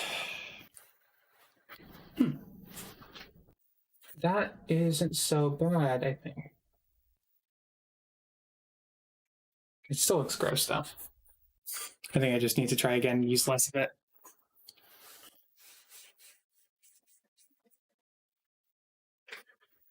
Also, It's a good thing that I got makeup remover cloths. This would be a lot worse otherwise. God, even on this cloth, it looks darker than it looks like on my skin.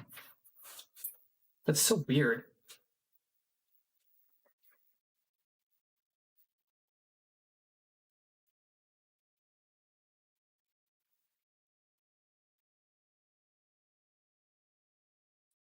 This stings a lot, actually. It's like, seriously, this fucking burns. It's probably just like acetone or something, right? Because it burns.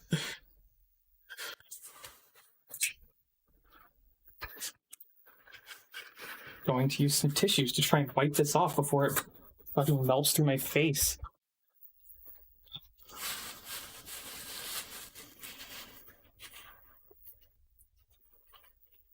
Ow, Jesus Christ. Maybe my skin's just sensitive or something, because that burns.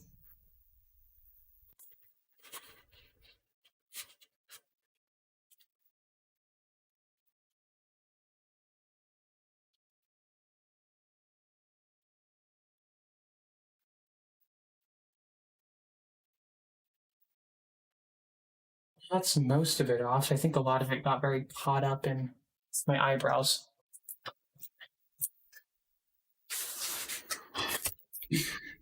Oh, God. Remember, it's okay to make mistakes.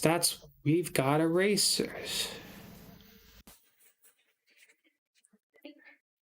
I definitely picked a good mood to be doing this in, because there are kinds of moods that I get in where doing that amount of stuff just now and like having it not look right would kind of just put me emotionally out of commission for the rest of the day. So, it's a good thing that I'm in a good mood right now.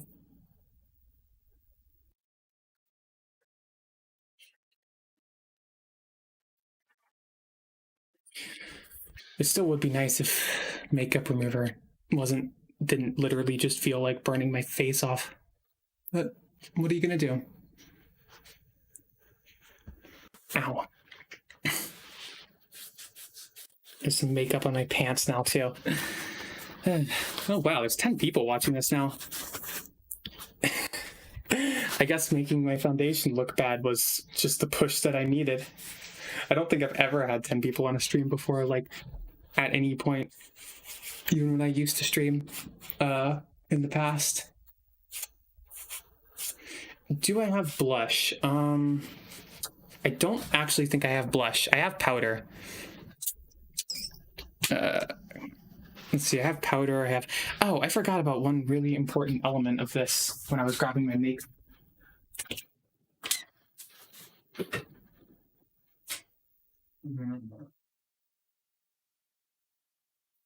Blush. Oh, no, there it is.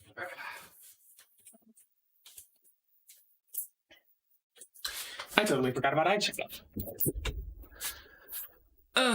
Have you tried using flour as foundation?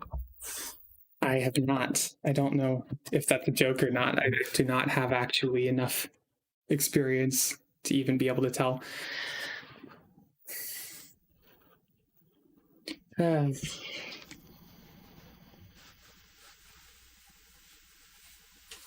Okay. I did forget to grab my eyeshadow before I did this. And that's a really important element of this. Because, well, I don't know. I've used eyeshadow's makeshift blush before too, but I mean, blush isn't really necessary, I guess, if you're not using foundation. I think I understand the point now. The foundation is really, really even, which kind of looks weird on its own, because that just kind of makes you look like a mannequin. Oh, god damn it. I threw something away and it fucked with my goddamn nail polish again. Maybe I've just put on so many... I think I've put on so many layers on some of these that it's just become sort of a sludge.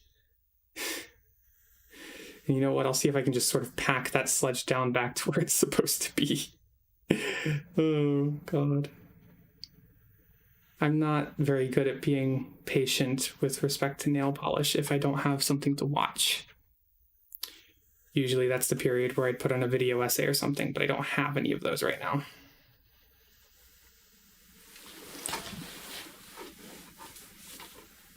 Okay. Well, that'll be good enough. I think I actually did manage to make it look okay by just squishing all of the like weird nail polish sludge that it had formed back into place. Yeah, you know, I didn't actually know that about makeup, so that's good to know. Okay, now I'm gonna try foundation again. I'm gonna look at the mirror while I do it. I don't know how well this reads when I'm doing it on stream, but it's fine. Let's do the thing that someone said to do. I use the back of my hands like this, and then I'll brush it from here.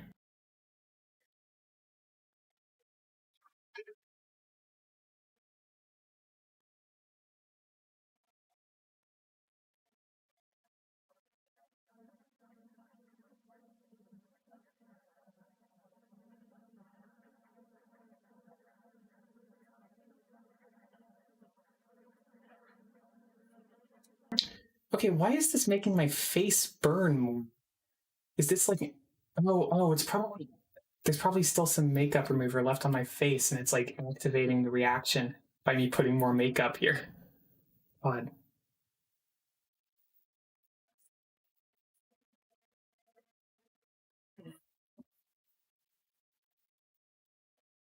I wonder if I should have put on music for this.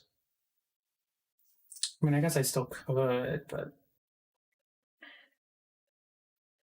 it's kind of difficult.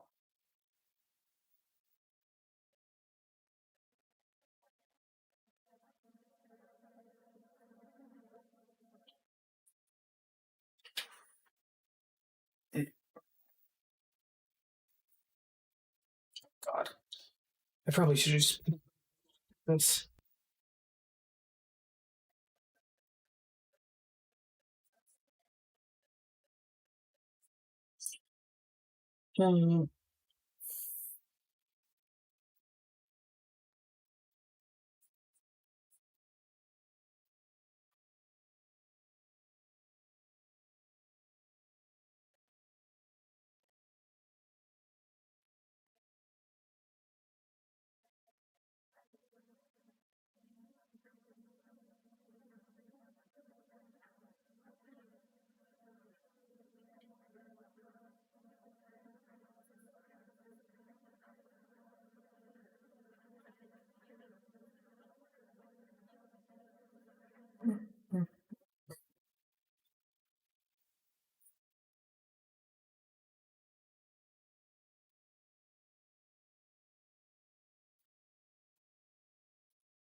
And you know, I could probably stand to redo my undercut at some point.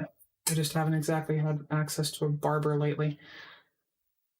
So I have this weird, you know, degree of my undercut that's just kind of always growing out. Contrast is wild. My lips don't even look that bright red right now, like normally, but when it's contrasting with the foundation, it looks really bright. Or it, they, whatever.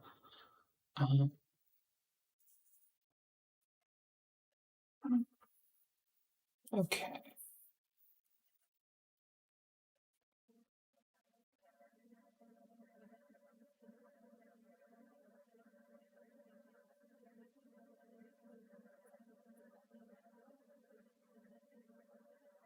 I honestly didn't know until like the past few weeks that foundation wasn't powder. I thought that powder was foundation because that just kind of made sense to me.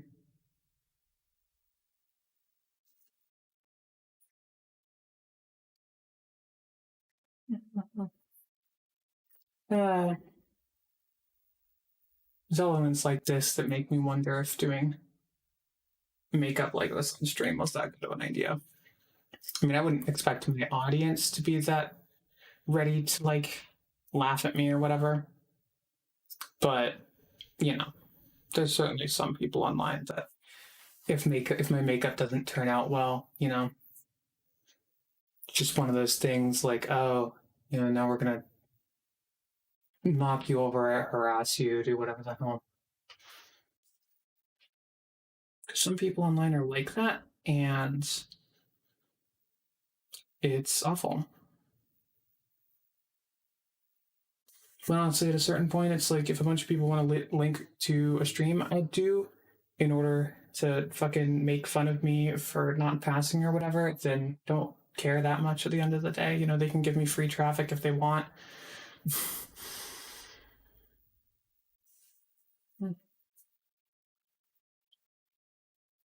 Okay. I think this is okay. As a base, anyway. It would look really weird if I put like my extra bright red lipstick on top of this.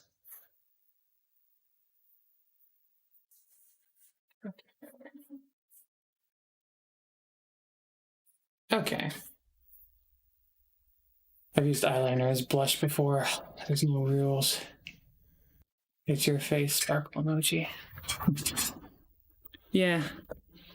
There aren't any rules, but let's see here. Play the Kawaii Neko Sugar Girls opening. Okay. Let's pull that up. Let's immediately get a copyright strike here. Okay.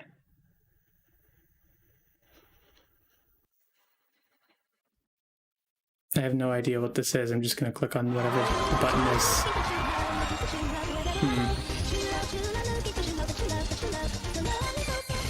Oh shit, hold on.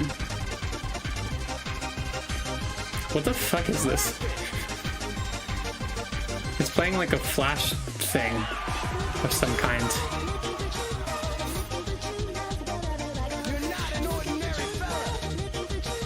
This is very confusing. I feel like I should show what's happening here. Let me just, I don't know, I'll just add a screen capture or something.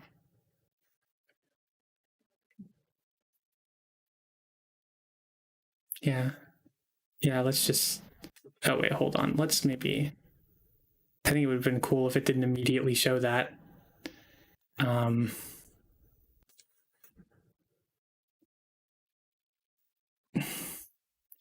Yeah, that's why you use studio mode, I guess. Okay, display capture. I don't think there was anything compromising on screen there. I mean, yeah. College recipes. There's a medium link. Yeah, I don't think there's anything too compromising. Okay, well anyway. This is what I'm looking at as I see this. I'm not really sure.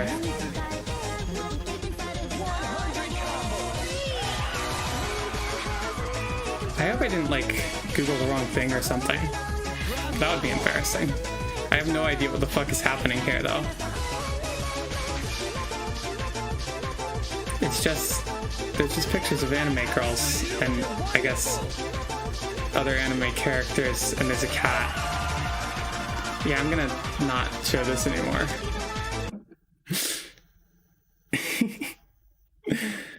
Oh god, yeah, no, I look like a fucking...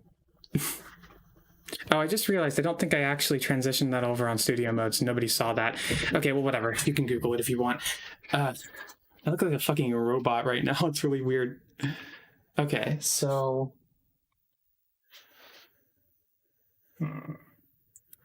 I guess I need to get this foundation off of my hand anyway. Let's just do that, I guess.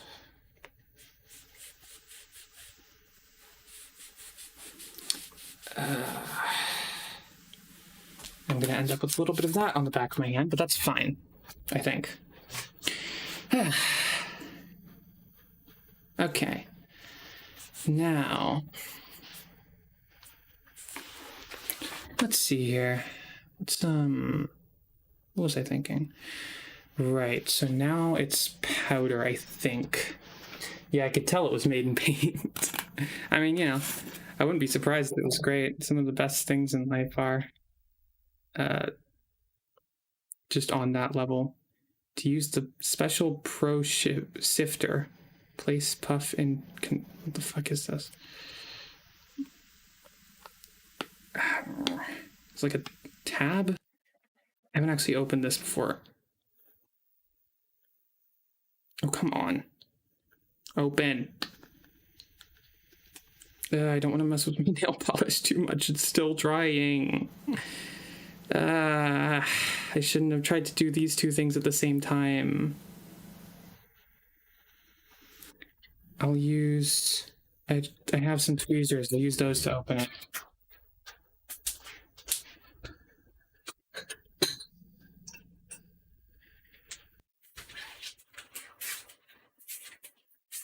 Oh, wow, that actually worked.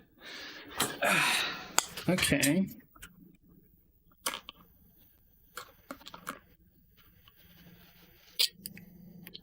Okay, come on, please. I don't want to.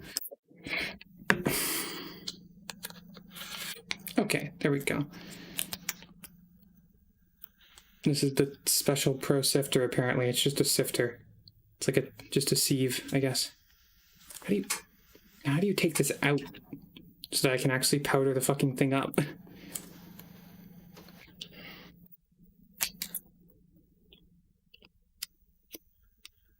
Place puff in container and close package, invert package and shake gently. Oh, okay. So I'm supposed to put this in and do that. And then the puff will have powder on it. How exciting. Not that much though. Really just not a lot. Oh, invert and shake gently. Okay. I love shaking cylinders in order to distribute the powder. I feel like I need to brush this foundation over more or something. Still looks really weird and uneven. Well, it doesn't look that weird. It doesn't look that weird in the mirror. It's just like the lighting on the stream is like throwing it around, making it look way worse than it actually does. It just looks kind of weirdly pale in the mirror.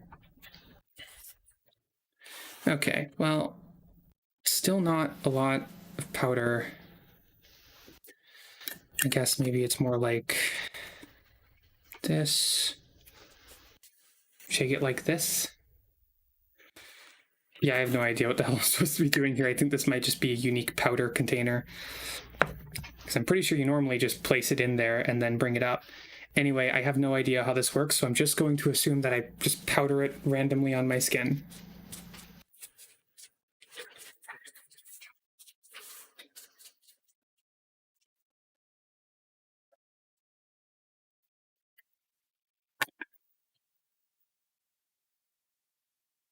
Shrek 5 2021 leaked trailer? Sure, I guess. Let's look that up.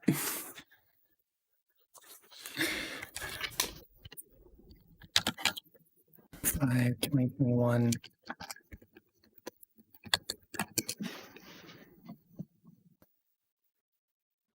Okay.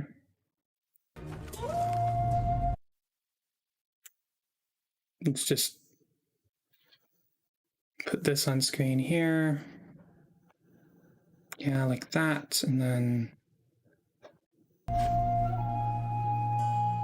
Oh yeah, I forgot I have that one transition thing still set.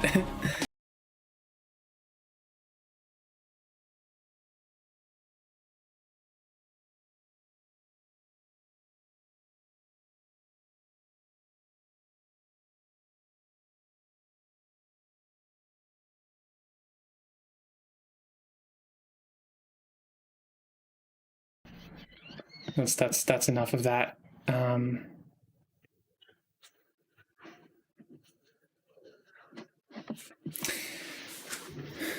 The second video that comes up. Okay. I see. That's very fun. You've been waiting. You've been waiting on your chance. This still looks like crap on the stream. I don't know. Like, it felt like it didn't have any goddamn powder on it. Maybe I just gotta shake it like really hard. Like maybe when it said shake gently, it was actually just lying for some kind of liability reason.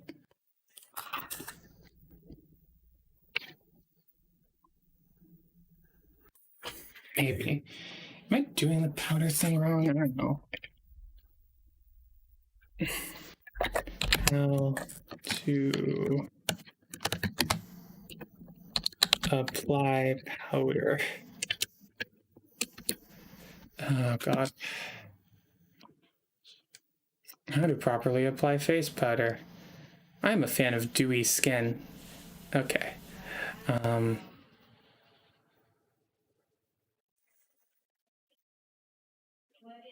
Okay, I'm not going to use a powder brush. Could we please?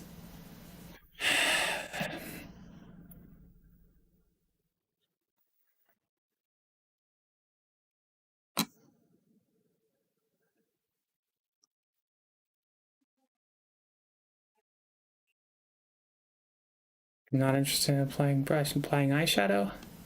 No, also not the thing I'm looking for.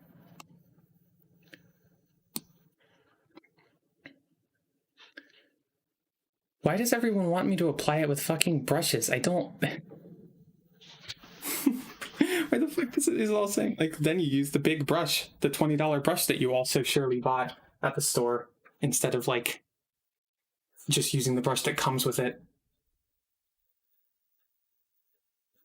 So I'm assuming that this is supposed to kind of help blend the foundation and also, like, give you, I guess, more complexion. You know, make it look less artificial. I like to consider myself something of an expert. So, like, I just apply powder in assorted locations, I guess, and then...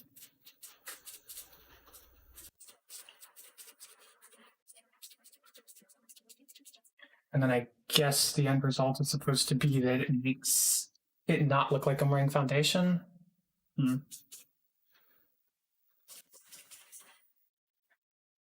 Well, I guess that works. Or at the very least, it has like a matte look to it now. It still looks really pale, but it has like a matte look to it. So that's something. Brushes are a construct of the bourgeoisie. I can agree with that. Yeah, it's weird how different this looks on stream to how it looks in the mirror. It's actually kind of weird and obnoxious. I guess that's the trick, is even if I can apply makeup properly for real life, it still has to look proper for, like, a video or something.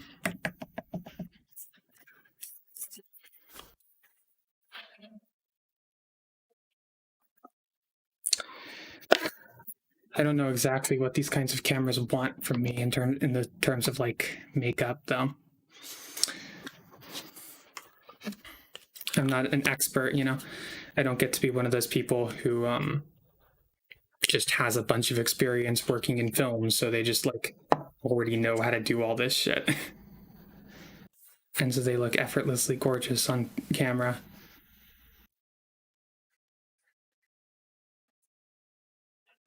Thankfully, I don't look too bad without makeup, so even if I didn't use it, it wouldn't be that big of a deal. I've thought in the past, though, that I might... thing that bothers me about my channel trailer is that I decided to just film it, like, really spur of the moment, so, like, not only am I not wearing any makeup, I'm also just not wearing, like, a bra or anything. I don't look that great in that video. But I guess that's fine. It's not like it's that important. If someone was going to run away because I didn't look pretty, then they're not really the kind of person that I need in my audience anyway. Okay, so now I guess eyeshadow is what I'm doing? I guess blush would be the thing.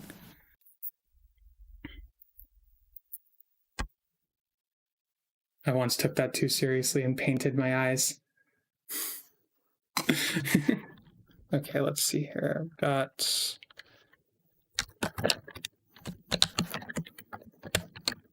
how to apply blush. Let's 14-step process. Really doesn't seem like it should take that many steps. I don't know what bronzer is. Dot and blend liquid blush from your finger, not using liquid blush.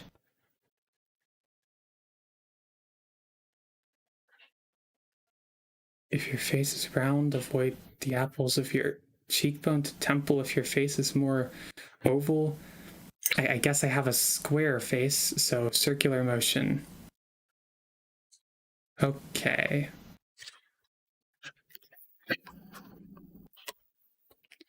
Oh god, yeah. I mean, that was the thing I wanted to avoid by not doing makeup a lot. So I guess I'll just use this shade and then just kind of set applying in a circular motion, like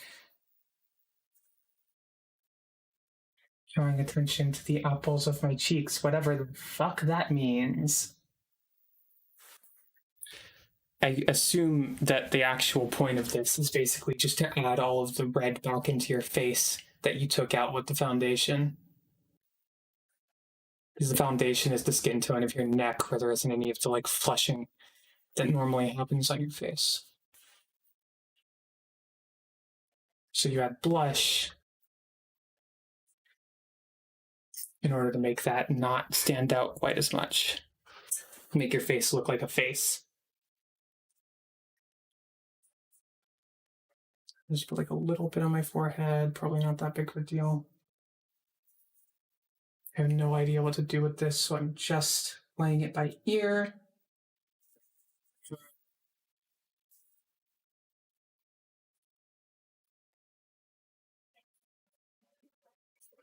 Okay. I mean, I think that looks a little better, I guess. Yeah, it's kind of wild, right? Like, it seems like every step so far has been like, first you blot out absolutely everything on your face that isn't the exact same smooth skin tone as your neck, and then that's when you add a fuck ton of like all of the skin tones that are supposed to be, but like not too much. Make sure you don't add too much, or else it's gonna look gross, because it'll just look like the way your face looks. Like, it kind of feels like it's just replacing the normal complexion with a really powdery one. Because I guess that looks more like smooth and effeminate. I mean, I think this is actually looking pretty good in the mirror, but whether or not that actually transfers on screen remains to be seen.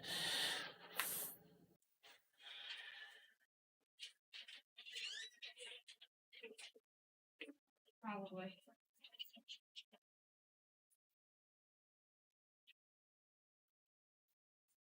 Yeah, probably. Sorry if any of that noise is making it over. Did you order food? It is here.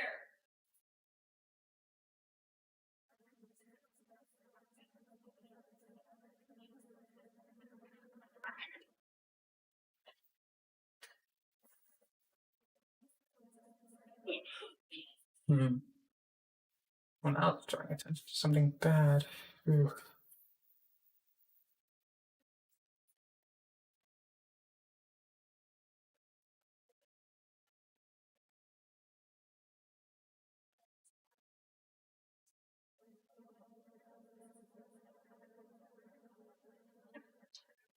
Okay. Step 1, be good at makeup. By the way, if anyone's concerned, they weren't calling me outside. Like, if that made it through on the mic, that was someone else who lives here.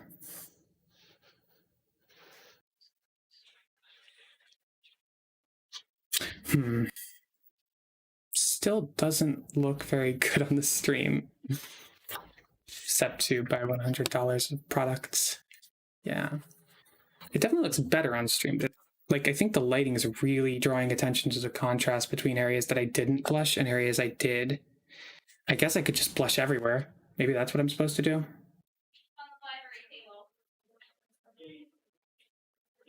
finish doing your makeup.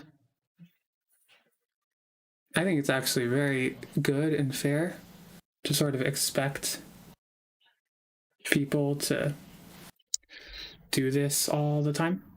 Like every day, wake up and do this for 2 hours and then, just like slowly reconstruct a face that like isn't wrong. I think that's very healthy as a sort of thing to do in society.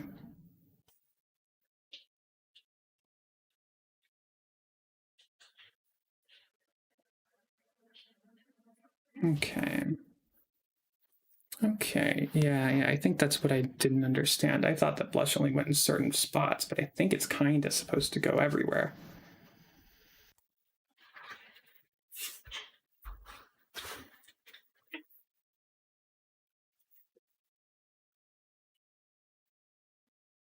You like take all of the natural sort of red out of your face skin and then replace it with like a very smooth and constant red in your face.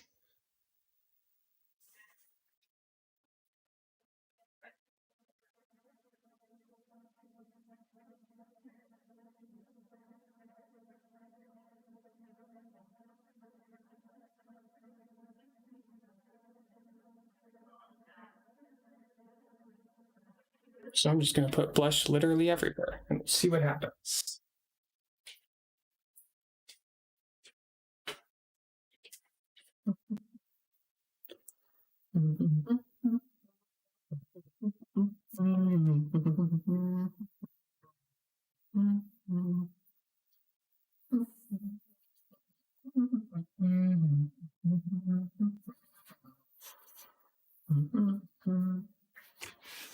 You can tell that I put a lot of powder in my eyebrows.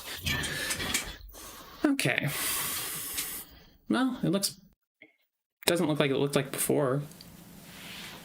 Get out of bed, Charlie. It's been 45 years. Oh no.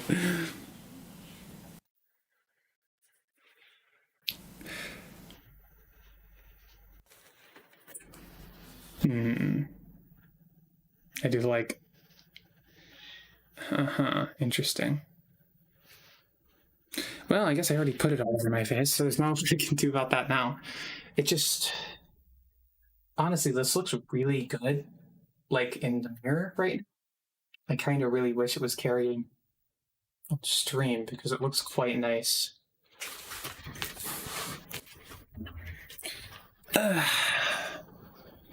Okay. Yeah, this looks a lot better on stream than it did a moment ago. It's still like the shadows look wrong. It's like in the shadows, it looks gray almost. But like the rest, like you see this kind of, there's like this strip all the way around here that looks wrong. Yeah, I laugh harder when other people laugh at my jokes too. Also, okay, now I'm gonna do eyeshadow, I think. And that'll be interesting. I don't...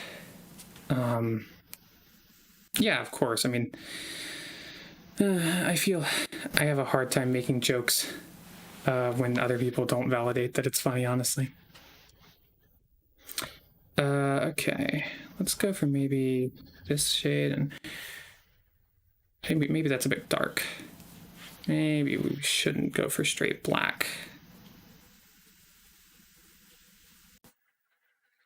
And I guess since I put blush literally everywhere on my face, I kind of already put on some red eyeshadow in a sense. But yeah. Don't know what to do with eyeshadow most of the time.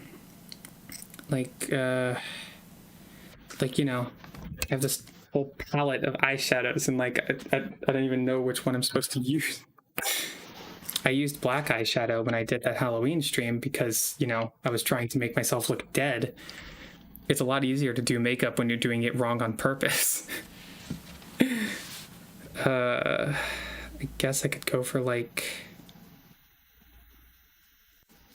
I guess I could go for one of these darker red colors, maybe. That could work.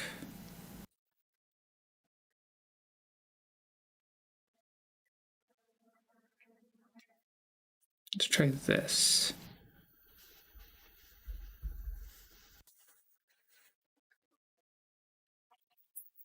Okay. So the hard thing about eyeshadow is that you have to like close your eye while not pinching it.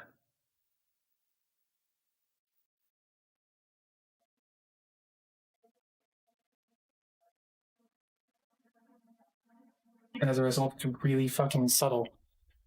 Like it's barely even noticeable, honestly. Maybe I should use a different brush for this too.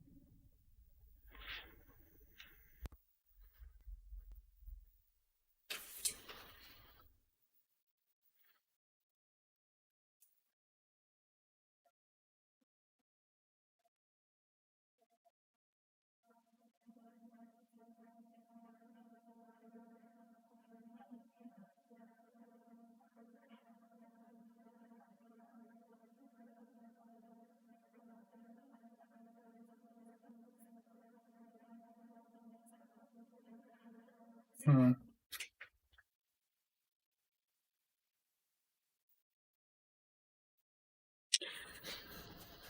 Well, that's not right.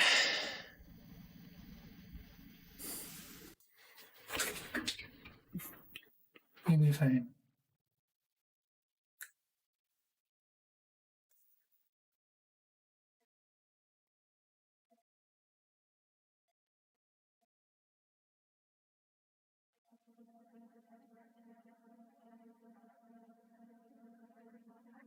Okay. Let's try the other side now.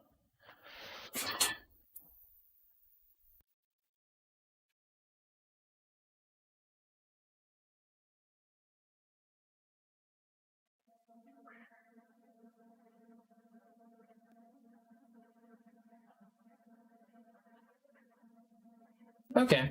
That's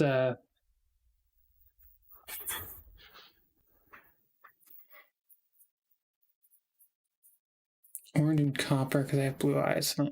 My eyes are hazel, so they can be kind of weird to work with sometimes. They, the color of my eyes are just kind of shifts based on what I'm wearing.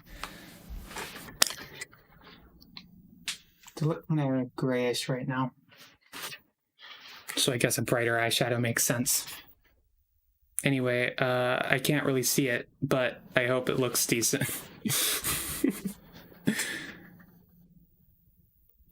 I could also put some under my eyes, but I'm pretty sure you're not actually supposed to do that. At least according to my friend who like actually does makeup sometimes.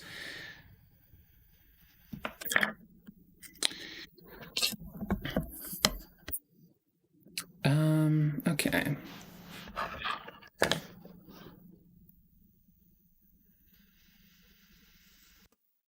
Oh god, it's itchy. I don't want to rub my eyes too much or anything because I feel like it's going to mess up the entire thing. But it sucks because I kind of need to.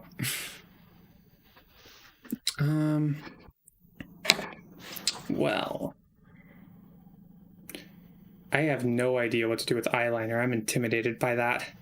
So I'm just going to like put on some mascara. I basically know how to use mascara, so. And mascara is something that's very easy to notice the effects of. Like,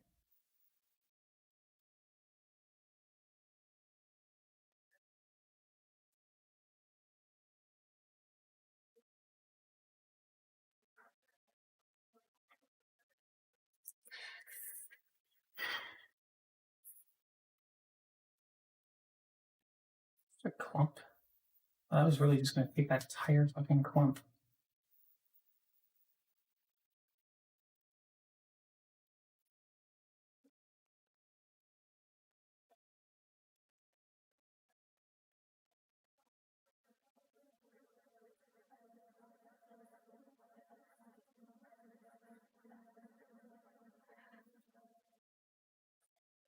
Okay. I guess that's that in terms of mascara.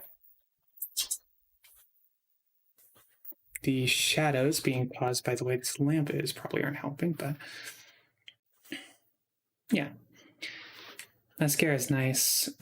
Usually isn't that hard to put on either.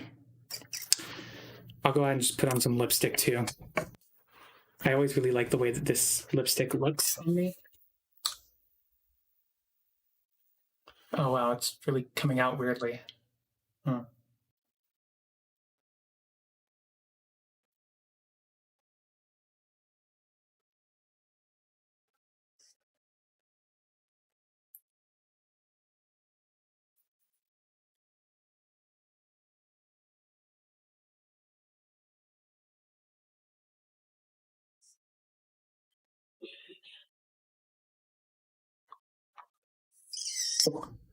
Hmm.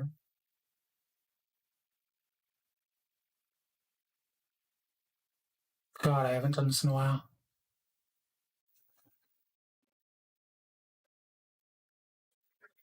Hmm.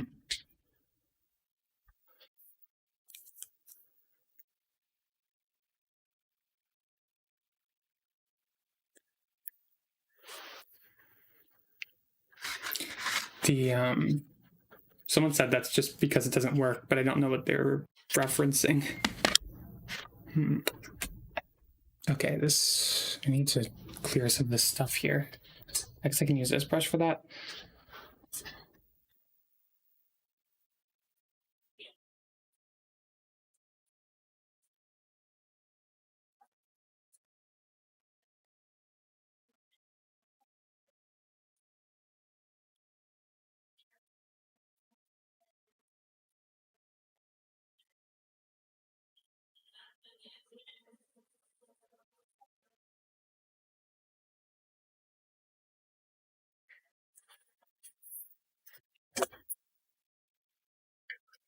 Pencil eyeliner doesn't work.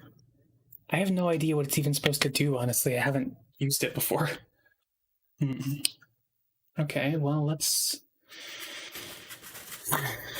see. Normally I would just smush the at the sides of my lipstick to make it look better, but I have a foundation on.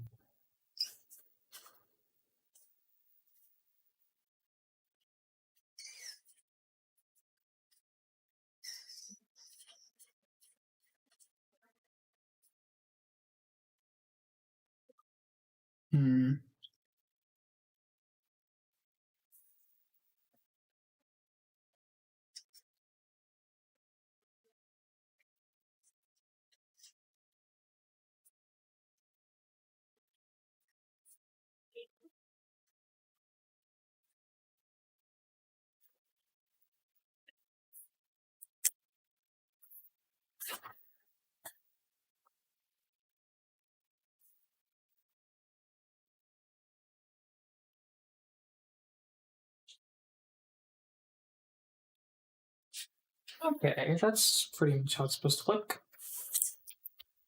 All right. I'm always a big fan of black lipstick, personally. I figured it would complement this outfit pretty nicely. Well, it looks kind of weird. It doesn't, like, with the rest of the makeup, it looks kind of weird. It doesn't complement things quite the way I'm looking to expect, but it's probably just because I'm not used to looking at it. Okay, well, eyeliner.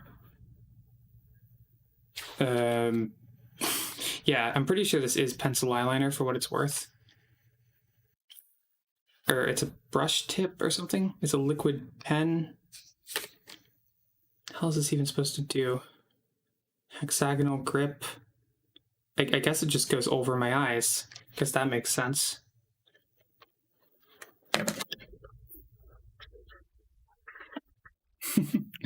Yeah, this is the only eyeliner I have. I was given it as a gift a while back. I haven't used it at all. Well, that's good to know in any case, because that means I don't have to do it.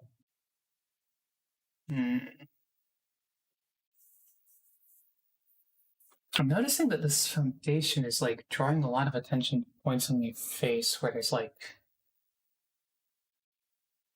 It's drawing a lot of attention to any points in my face with where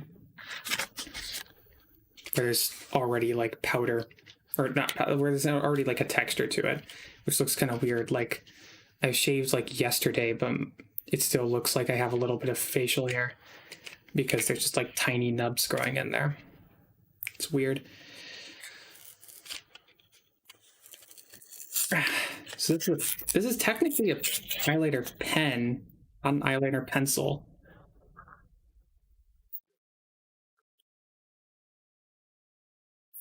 Just like non-makeup drawing utensils. Right, yeah, I think this is a pen technically. So I guess it works. It's a liquid pen. And it's got all sorts of stuff, like a hexagonal grip and other things, probably. I don't know.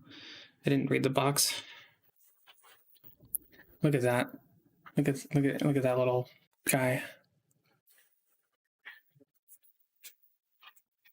Okay.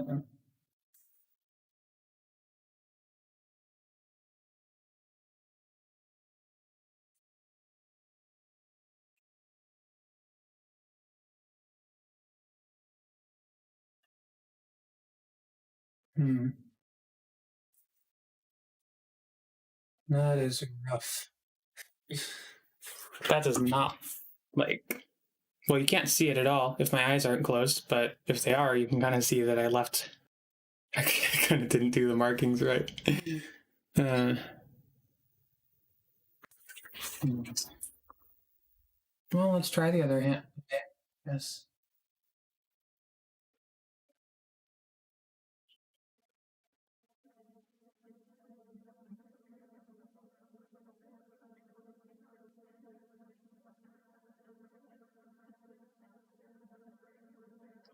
I probably should have done this before mascara because it's messing with my mascara because it's like right above the eyelashes. I guess. I think that's what I'm supposed to be doing here is drawing over top of the eyelashes.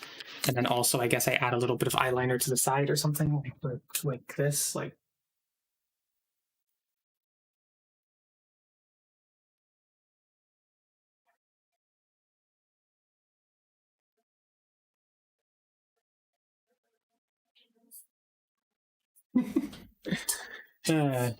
that does not look. You can see. Look, this little mark there.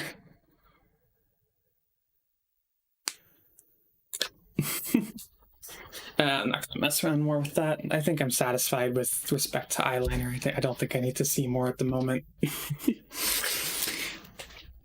Really, I think just being capable of doing decent foundation is pretty much enough in terms of like trying to look nice during recording things. Okay, let's see what this would look like.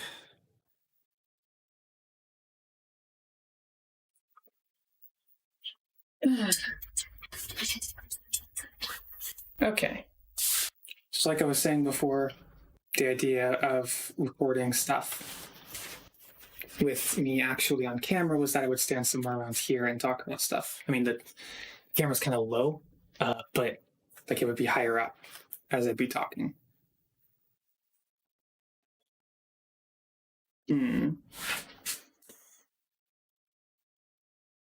So to tell them me being disappointed that I couldn't, in fact, use my writing pencil. Yeah. Yeah, that's fun. That's always really just, kids say the darndest things. Wow, this draws a weird amount of, this makeup draws a weird amount of attention to some of the weirder elements of my face, but I think that might also just be because you're looking at me from, like, about this level right now. For the dog. Yeah. I was listening to that not this morning. I guess it must have been yesterday morning. Yeah, it's a very funny video. Boomer the dog. This looks better. It makes me look weirdly young. Or I can't quite put my finger on how it makes me look. It's kind of weird.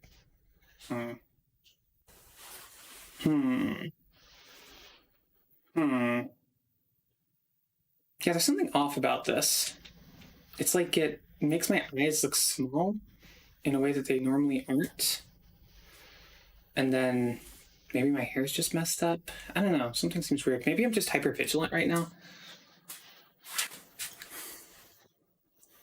We're talking about Boomer the fucking dog. I get annoyed with lipstick because it gets in the way of me being able to drink and eat things. Okay, so this isn't bad, but it's kind of weird, isn't it? It's like,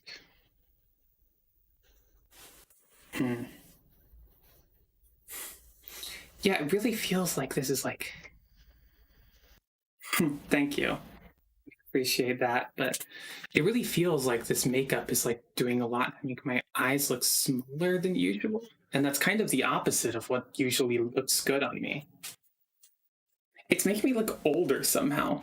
That's really weird, you know? Like, usually makeup makes people look younger, I think. But I think I look perfectly fine in the mirror, if maybe a bit too much foundation, or maybe the foundation's a little too light. But, you know, it also doesn't, I'm probably not used to seeing black lipstick with foundation. It looks different that way. Well, it's not bad. I'm probably not going to mess with it more on stream because I've been streaming for like almost 3 hours now.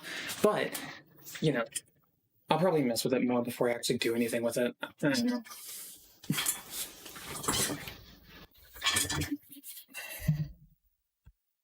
Okay. Done like this. Yeah, it looks too pale. I might actually need a different shade of foundation. Or actual blush, maybe. Boomer the dog. Boomer the dog. I have a lot of respect for Boomer the dog. I think he's a very good person. I think he deserves everything good in life. All right. Well, I guess since that's pretty much done, I can't really think of anything else I would do right now. Like, I've been streaming for a while. I'm kind of tired. Look. Is there anything else? Like, I guess I gave all the updates I wanted to on the video. And makeup stuff is looking nice. And I did other setup things. Yeah, I mean, I think... No, don't do that. That's bad. Okay, yeah, I think I'm going to go ahead and wrap up since things are basically done here. I hope anyone in the chat or just anyone watching it right now, you know, I hope you enjoyed it. I hope this has been fun for you. I've enjoyed myself, I think. And I'm going to, I don't know, I guess since I'm at the end of the thing, I'll just plug really quickly the fact that I have various things, like I have a Twitter account at Extra Visage that you should follow, among other things, like Patreon, which you can give me money at if you want me to have more money, or the Ko-fi, or the I don't know. You can go to my YouTube channel. It's at like youtube.com/Lextra. Not something quite like this, but I might stream more. I don't know. It's been ages since I've actually streamed. I should probably get back into it at some point. But yeah, I think that's it. So I'm going to go now. So thanks for watching, and I will see you later.